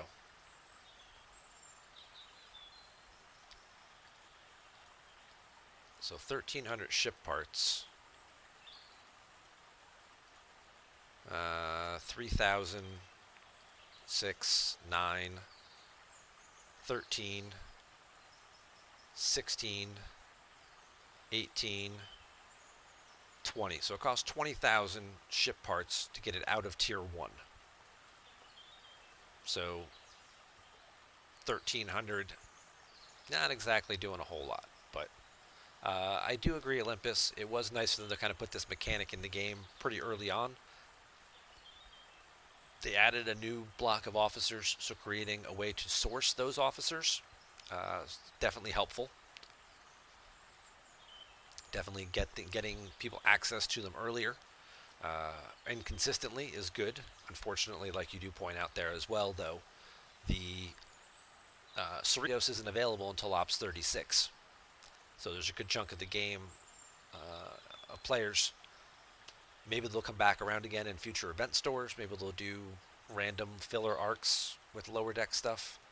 Maybe we'll get something if when Lower Decks Season 3 launches. Maybe we'll get a little mini weekend event or something to give people another chance who are under Ops 36 or newer to the game to get a crack at those officers. But yeah, that was not exactly breaking the bank there. The 1400 particles isn't bad in terms of research and what that accomplishes. If we go take a peek in our starship tree, so 1400 particles, this will obviously unlock, our research here or there. These ones out here require these rare ones, which you get from having a tier 12 Cerritos. So yeah, we'll call that the Pipe Dream Fund. That's why they kind of stick them over here off to the side. And then you got Tactical Retreat, which requires Ops 50. But the way this improves warp range for you Ops 50 plus players is pretty sweet. Let you get your Cerritos out to the edges of the universe. But for us mere mortals, we're going to stick in the shallow end of the pool. And we're going to get some of these other bonuses with shield health and shield regeneration and stuff.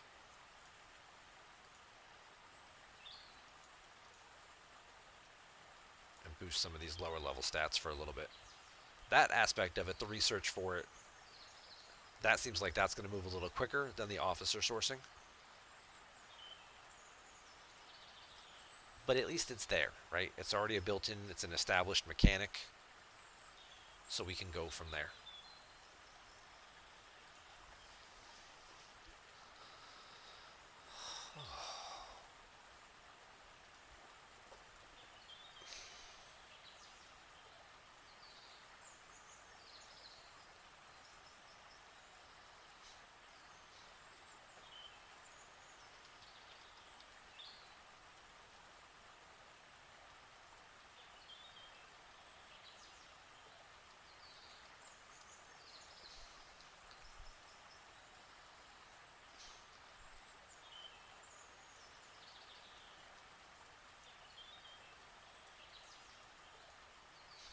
And for those of you unfamiliar with Truckin' Chick, she is another Star Trek Fleet Command streamer.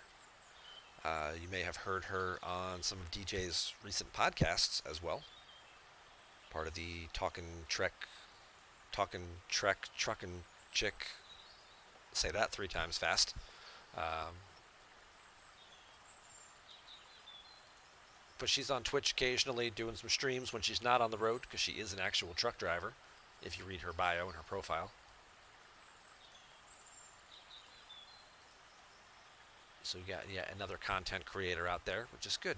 Getting more content creators and more just regular, everyday streaming of Star Trek Fleet Command. You get to find out all kinds of new things that maybe you didn't know before.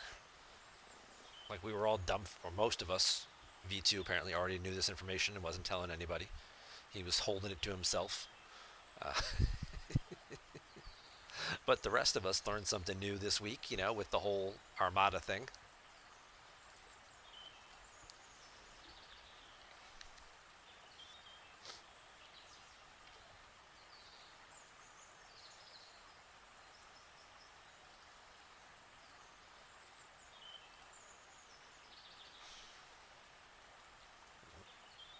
Nobody listened. You.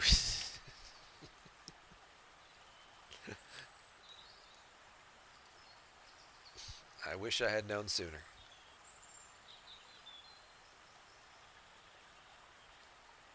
It definitely would have changed the way some Armada teams were built, for sure. Maybe that's why, early on, everyone was really pushing, like, all right, you're bringing morale. All right, I'm bringing burning. Somebody else bring hull breach. We need that diversity, though. to split things up. It was because they didn't want the same officers triggering when everybody brought Spock. At least now we've got more officer, sets and more officer crews and things. And again, it's only going to work on officers that actually calculate based on like health or something like that. Like I don't think Riker does he? He's just a flat like increase the damage.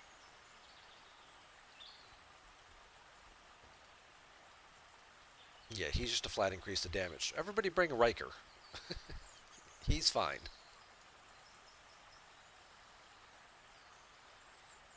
Kirk, Spock, Gala for every Eclipse Armada. Yeah. It was Kirk, Spock, somebody for every Eclipse. Somebody would bring Nero. Somebody would bring Gorkon. It'd be like Gorkon, Kirk, Spock to get, Hull Breach on there, and somebody would bring Nero to get Burning on there, and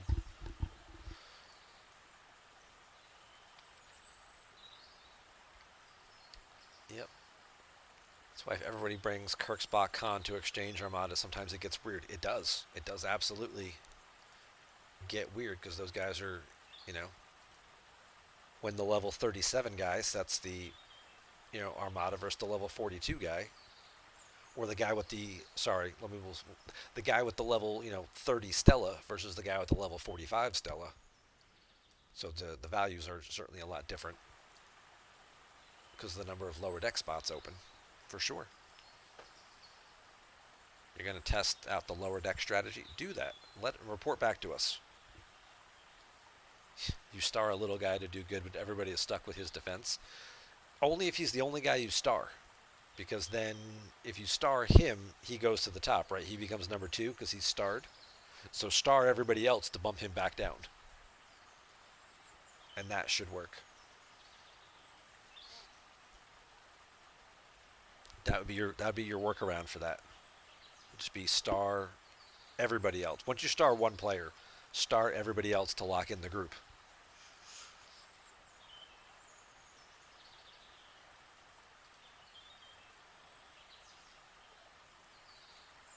Otherwise, you're right.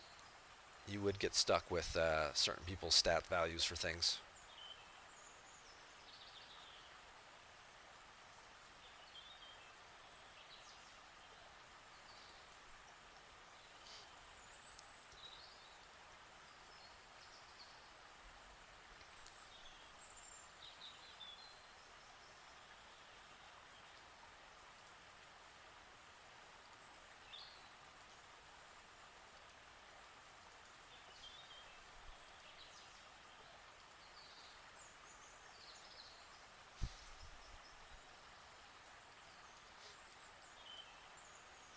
But if you do test out the lower deck,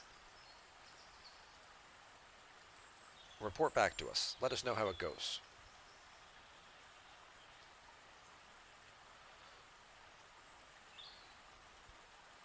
Oh, I'm burning my exocomp over here. Alright. I think I'm going to die. I've got the combat triangle. I've got an exocomp. Maybe I eat this out.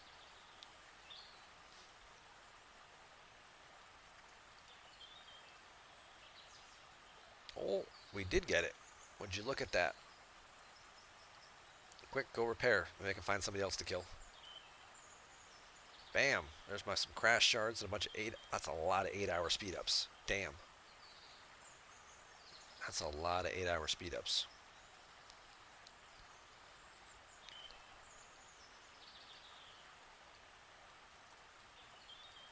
Ooh, and there's a follow-up mission to it. Deal with the Vulcan ship. How big is this Vulcan ship? It's not going to tell me. Doesn't matter. This ship can't reach there. I can only reach there with the North Star, and the North Star ain't going to take that down. Well, my North Star is not going to take that down. Yours might, but not mine. Now we're looking for other interceptors. Nope, not an interceptor. Ooh, where's that bounty hunter one that I have to kill for?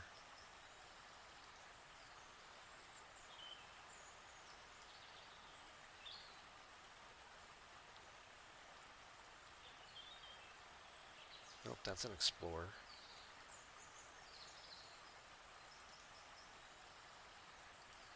A 1500 Latinum would really be nice, but this guy's way too big. That guy's 400,000, right? Yep, you're still too big. I need at least another tier.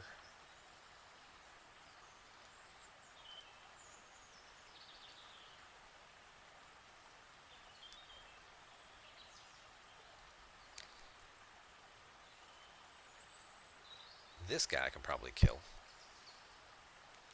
200 up against 200.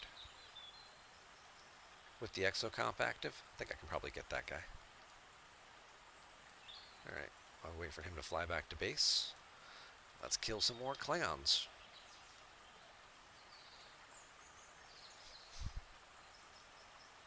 I'm also very happy that we have these systems where there are no rep penalties for killing stuff.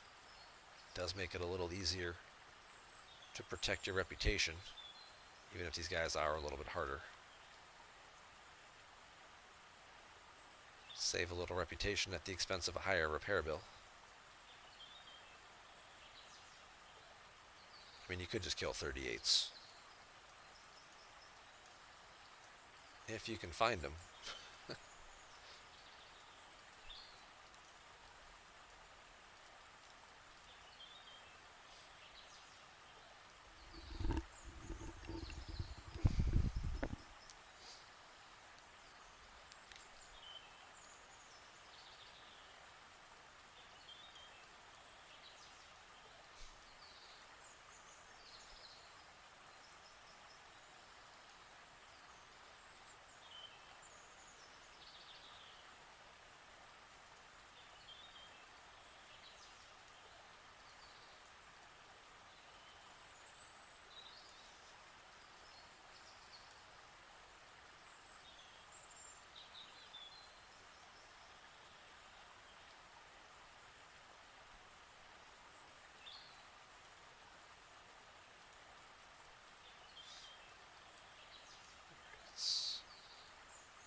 Yeah, we're probably only going to get...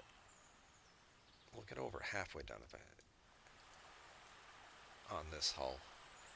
I don't want to have to repair. But I need 1,200 points, 1,220 points. And we're at a little over 500, and I'm about half hull. So either I have to really stop killing 40s and just kill 38s, or go back down to the other system and kill 38s and 36s. Or I'm going to have to repair somewhere in the middle.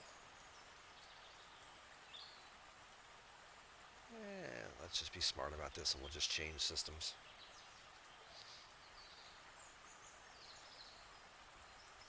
In the meantime... Nope, you're still too far away. So I mentioned at the top of the show that my baby alliance, my baby account here, the alliance I was in, merged suddenly yesterday with another alliance.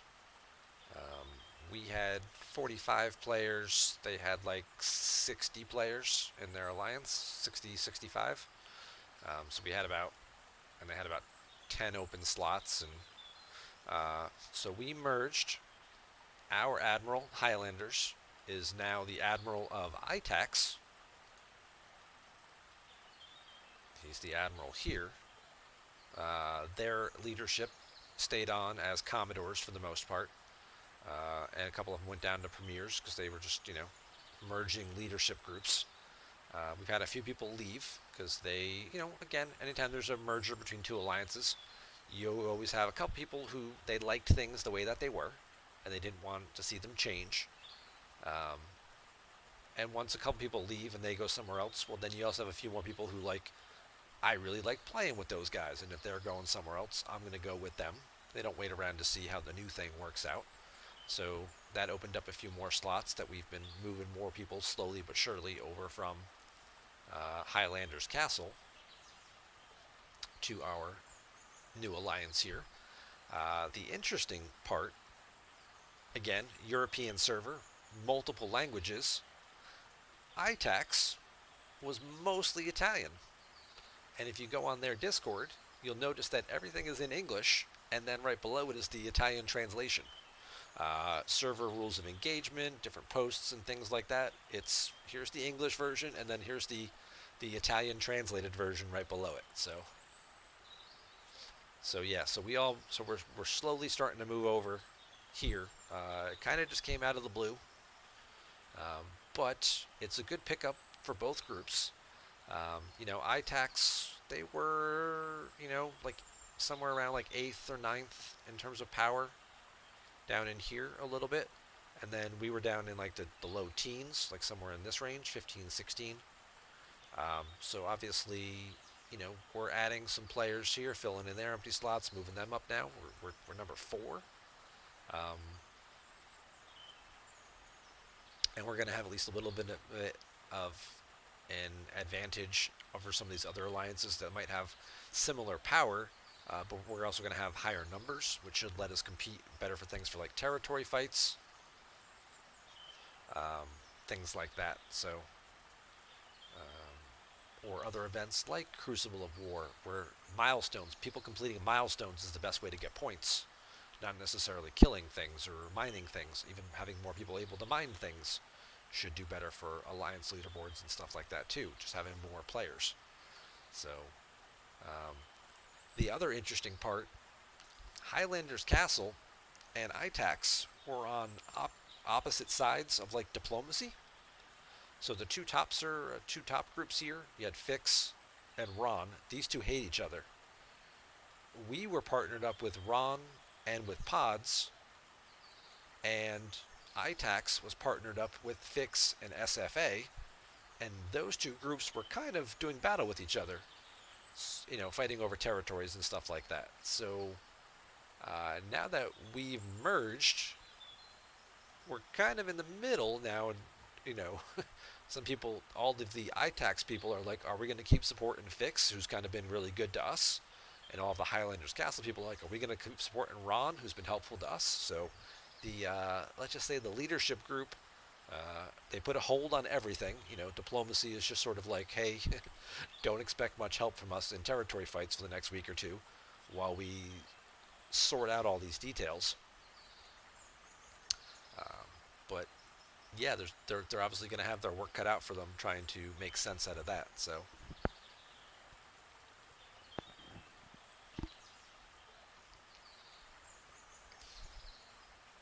that was the other interesting change that I kind of woke up to yesterday. It's like, what's going on here? Where's everybody going? Oh, it's the other downside to being on a European server is when it's noon, it's 1 o'clock, 2 o'clock in the afternoon for them when I'm kind of getting on and getting started. So these wheels and stuff were already kind of in motion, and it was like, what the hell did I just walk into? Alright, we're going to go see if we can take down this guy now, while we still have that 20% damage exocomp active.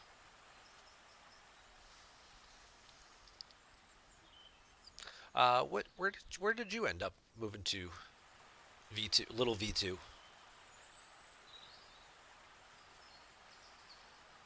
Where did that account end up going?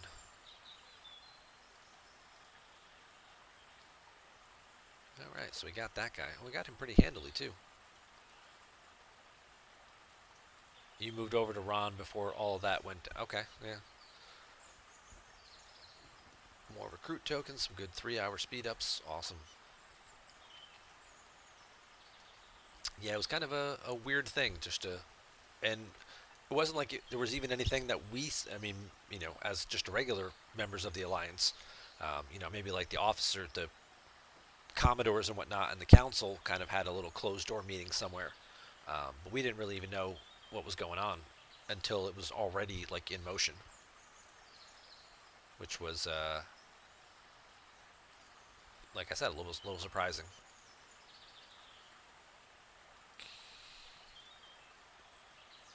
Alright, so now we're looking to see if we can kill anybody else that we've got a combat triangle advantage on. I don't think I can get any of these guys. Now they're battleships, so I don't have any advantage there. Let's make sure we do that real quick.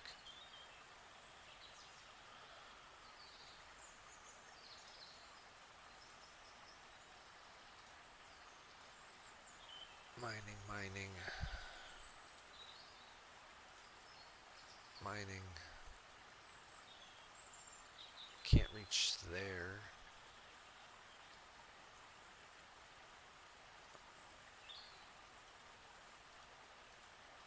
This is the one I wanted to do.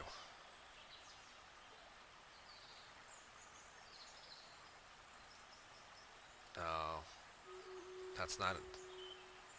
Yeah, I can't get him. That's... Well, you know what? Let's go find out. No guts, no glory, right? What's the worst thing that can happen? We die? Oh no. Alright. Let's get our last Stream Raiders battle going here, which hopefully we win. Oh, and apparently it decided to kick me out. I guess we will reload. I apologize for the tardiness. I was not expecting it to kick me out like this.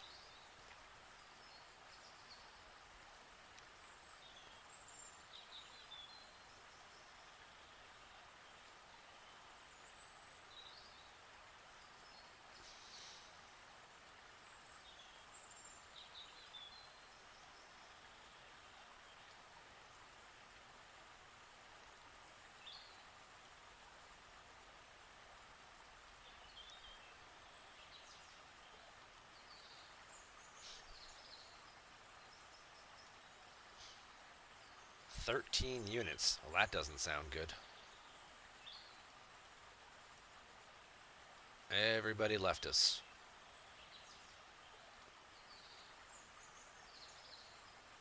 Ranged attack speed buff. I don't think that's going to work.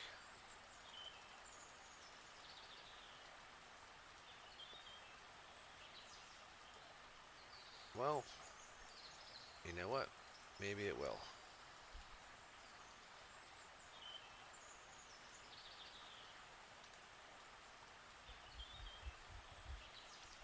I kind of forgot about it too. I should have promoted it a little more.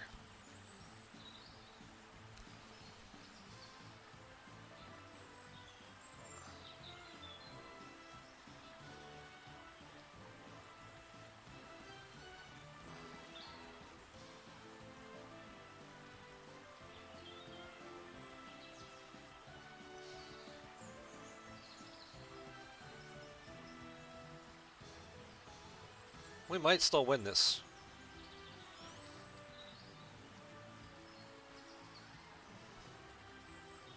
There's only a couple guys left that actually attack. The rest of these guys here are just booby traps.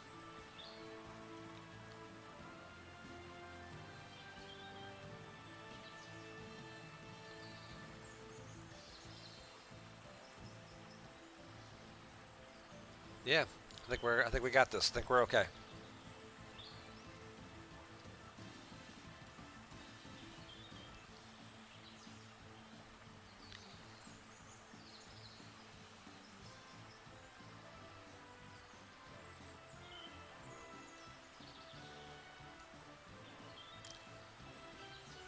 Get the treasure chests.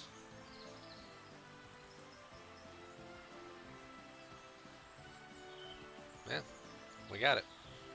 Just gonna take a while.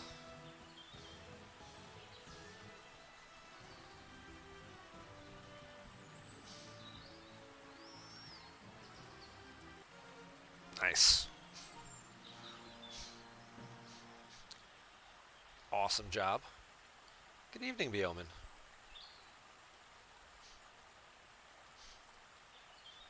Olympus with 30 kills. Sia not Sia. 11 assists, just barely edged me out. I had 10 assists there. 200 gold.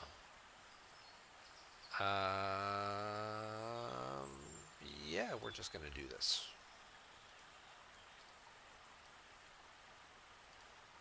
Congratulations, Olympus. Thank you for all your hard work carrying the team in this one. Placed the most units, did the most kills, threw in some assists as well. Thank you very much. Enjoy your spoils, sir.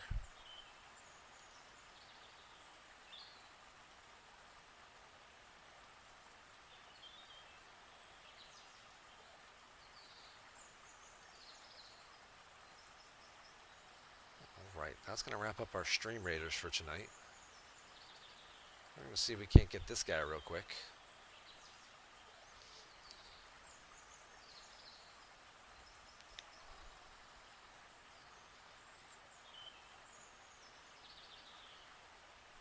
Hey, we did get him. Look at that.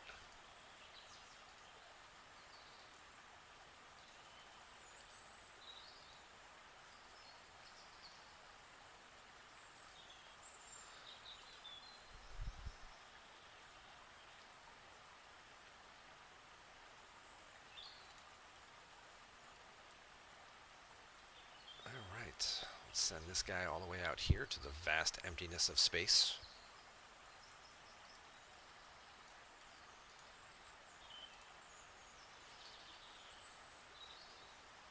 Mission hostiles, yeah, they can be. I mean, obviously, especially, again, with the lower level crews, the higher levels, you get better officers, Yuki and things like that who can really, penetration officers, Marcus, and those kinds of guys. But when you're basically just stuck with, like, the cadet crew, you don't really have a whole lot to work with there. Getting closer to some epic officers on that account, though. I think I've got, like, 70, 75 Gorkon and Nero shards. So that'll finish unlocking them. And then I can actually start triggering all the abilities that the rest of their crew relies on. I think for a while I was a little closer to Giorgio than I was to Nero. But, oh.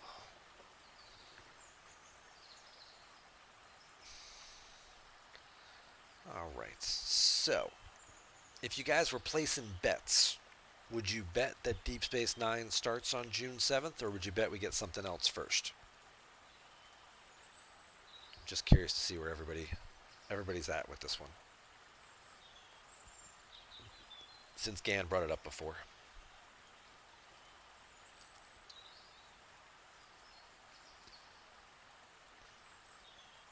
The all Neelix arc? Maybe next year. We'll get Voyager in 2023.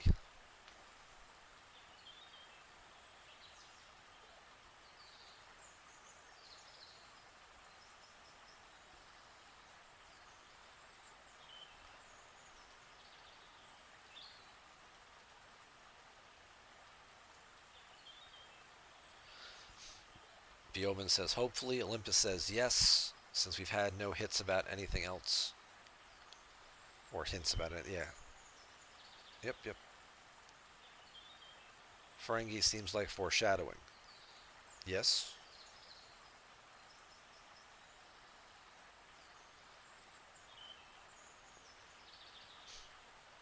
And the Ferengi arc, see, that's what makes me think no. Because the Ferengi arc introduced a couple of, like Quark, who's another character who is almost exclusively on Deep Space Nine. I don't think he was, maybe one episode of Next Generation, maybe, if at all. I don't recall him being on there, but not, at least not in the early seasons. I think Riker ends up running into him in like season 5 or season 6 of Next Generation after Deep Space Nine had already started. But that makes me think that they might do like I've been saying, another introductory thing where we get the Cardassians as sort of like a lead-in. I don't know. I can't shake that feeling. Maybe because it makes too much sense to me, and I have to think, how would Scopely think about this? And I think they would look at it differently, and they'd be like, all right, we've been teasing them for a few months now. Now they're ready. Our spending numbers are down the last couple of months. We need to boost those up somehow. So let's give them Deep Space Nine, and let's make, Cisco and those guys, and so we can sell some packs.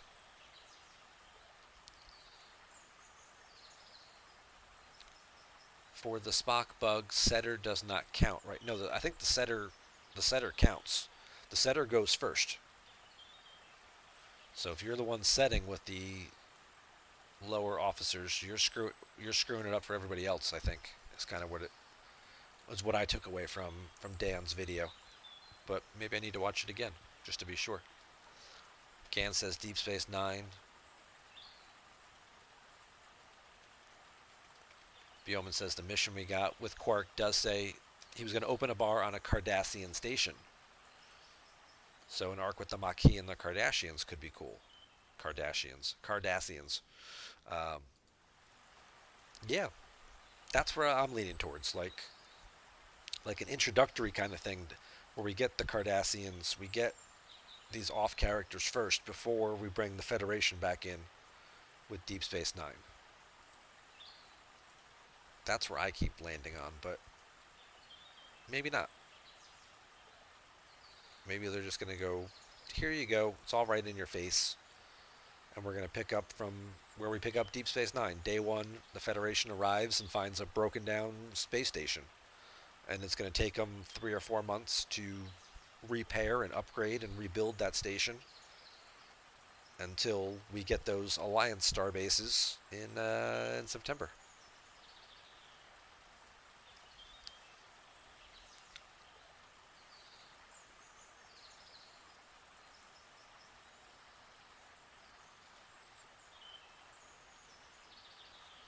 Whoops.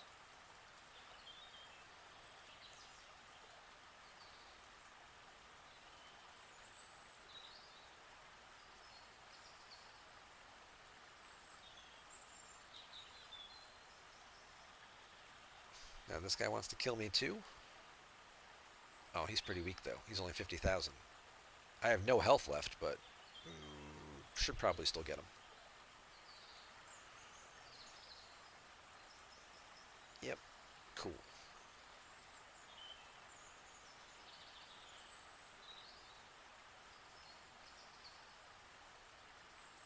Okay.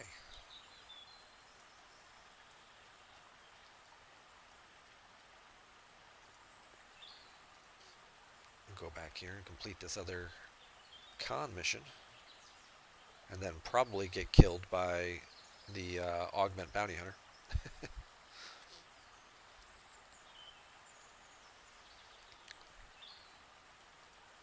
So we're moving along in this rep here. I hit 24 today, so that changed all of my loot boxes a little bit. Now I can actually get uncommon plutonium, just how I upgraded my Botany Bay, and now I can start on the rare plutonium for that next wave of stuff.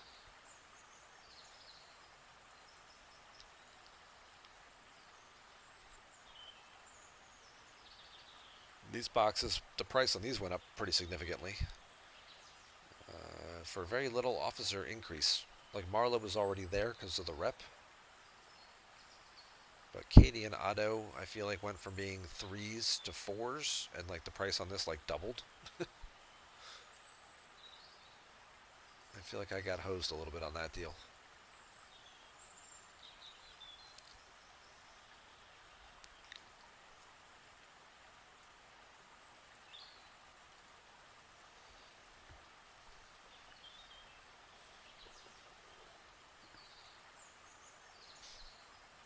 Am I happy with the 2 weeks between arcs, or are you saying that you're happy with the 2 weeks between arcs? You're happy. You can slow roll to 24. Okay. Yeah, it gives you plenty of time as a lead up to get there. I pushed up today because I was in a dog heat for the station solo leaderboard event, and I was running out of things to upgrade. So it was like, all right, well, I guess I got to upgrade my ops in order to do that. So plus I wanted the research that comes at 24.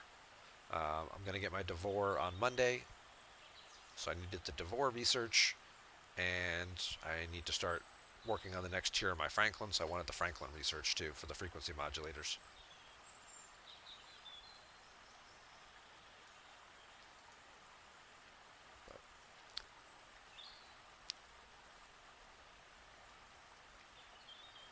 I use my event store currency. So I bought 50 blueprints. I got 30 from the Monday event. I bought 50.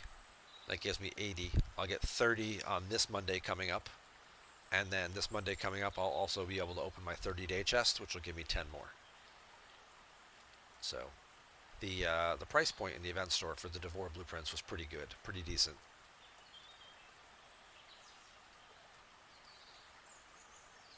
$1,500 for 5 blueprints was pretty good. So I bought what, 10 chests for 50 blueprints, 15,000 to get the Devore basically 2 weeks early. And I thought, well, 2 weeks early at, a couple hundred latinum a day is, a few thousand latinum. Would I spend 15,000? If I went to the resource materials and I wanted a big chunk of latinum, what would 10 chests would get me 300 latinum? That would cost me 10,000 pieces. For 15,000 pieces, I get my own latinum maker. So the value seemed like it was there for me. Is it worth opening my 30-day chest to get it 1 week earlier? Yeah, probably. Because, what else am I holding out on the 30-day chest for?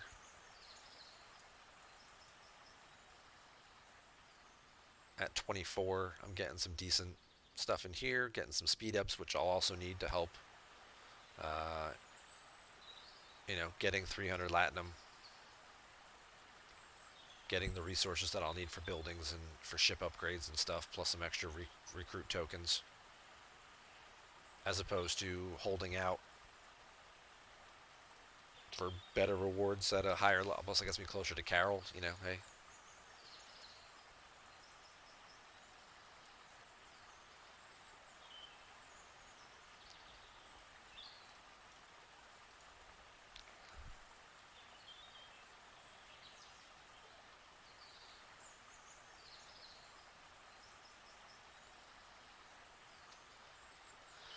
Yeah, I'm trying to think, like, what's really in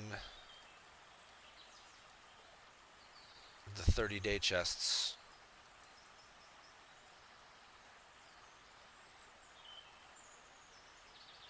At the higher levels that would really be worth holding out for. Let's look at my big one and take a look and see. It's still the Devore, it's still 10 Carol, it's still these higher Latinum, maybe slightly better payouts and speed ups, but it's not like there's anything like beneficial in there. It's still the same recruit tokens, 4-star ship parts. At the 40s you'll get these and the 4-star resources, but basically it's just getting slightly higher payouts of the 3-star mats and a little bit more latinum and stuff. You can make your own latinum with the Devore, so I think I'll go that route. You get a little bit more 3-star materials, but I feel like I come out a little further ahead this way, so I'm gonna go that route, give her a shot. Really just because I want and then I also bought ship parts for the Devore, so I can probably tier it up at least once or twice as well.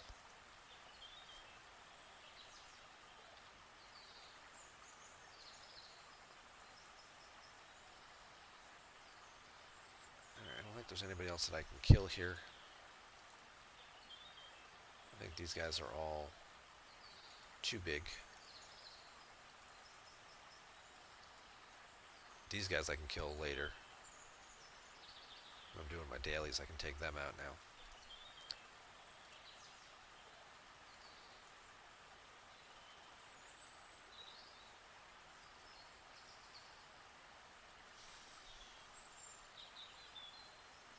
But yeah, I got a little bit of Devore parts. So I got 2,000 Devore parts already.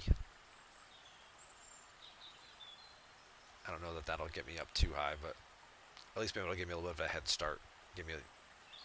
Get that ship going.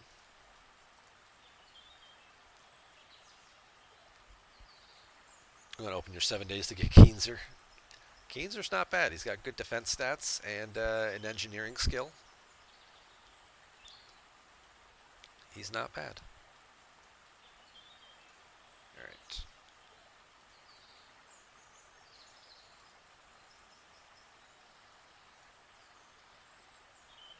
Let's go ahead and bubble up this account and tuck her in for the night.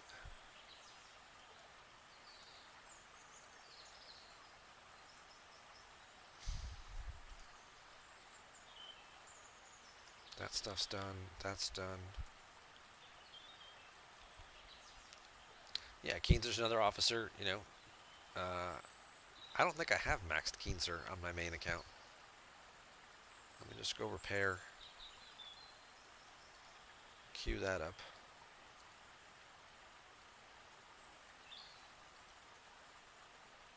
Bubbled up. You're fine mining Latinum overnight. See, look at this. I'm mining like 400 an hour. Let's shut this down.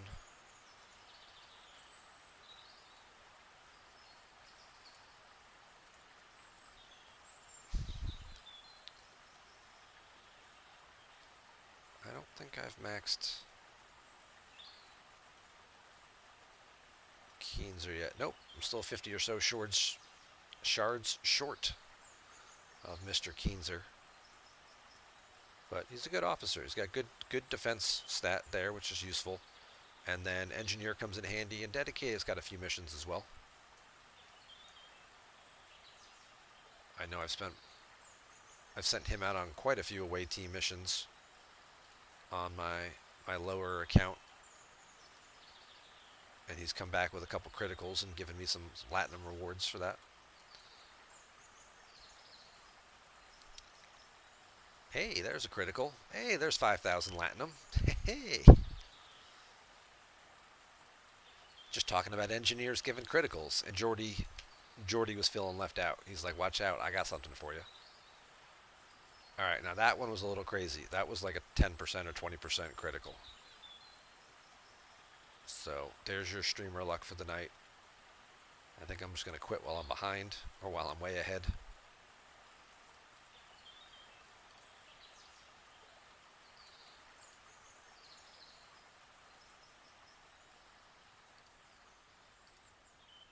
Dr. McCoy, there you go.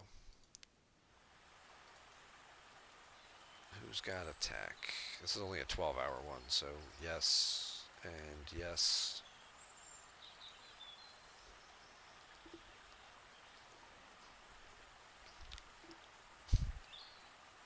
Merit of Honor. Was that something in my inventory? Let's go back.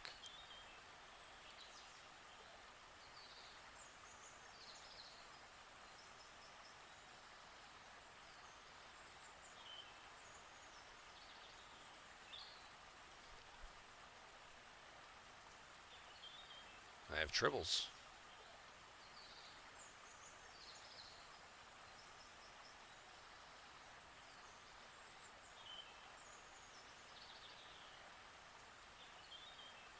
Oh, must have been from the away team.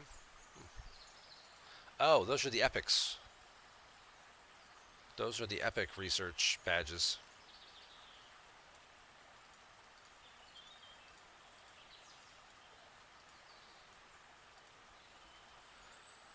So, when you start getting out here, and you start looking at some of these,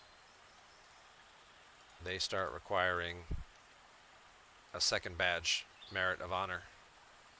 So certain epic away team missions give you these only if you critical. Do you get them? Otherwise, you just get the regular ones. Crass is a really good officer for hitting the mission that does this. And then you can get, like 100 or 200 of them at a time. And then pretty much all of this stuff out here all requires some aspect of these rare tokens.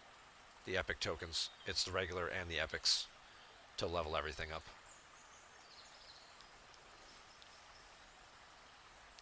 Yeah, it's pretty much, you can get to about here.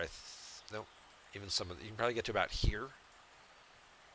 And then everything sort of after this starts requiring some of the epic stuff for this half further on. Including the one, not including this one, of course, because you can't get it without getting that, but I think that one's ops level locked or something, if I recall. But alright. Well, we've been going for a while here tonight. Let's see who else is on. We can give somebody a little, pay it forward, give them a little love. Rooster's on. We'll go stop by and say hi to Mr. Rooster.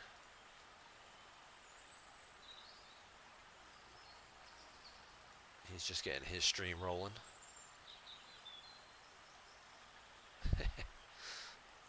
Yeah, you're nearly there. Exactly.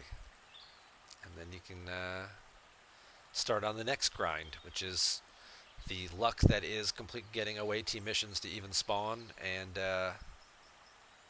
then offer these things as rewards, because it only comes from epic missions, right? So, yeah.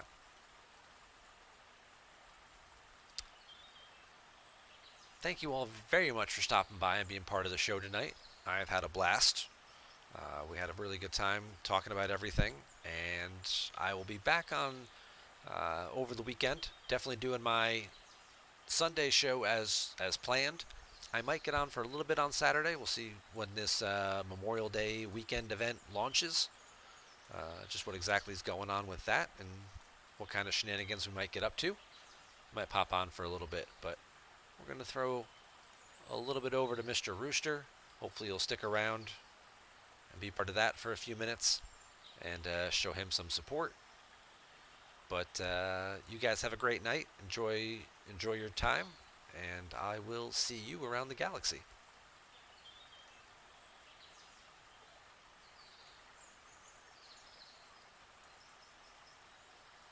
And if there's anyone else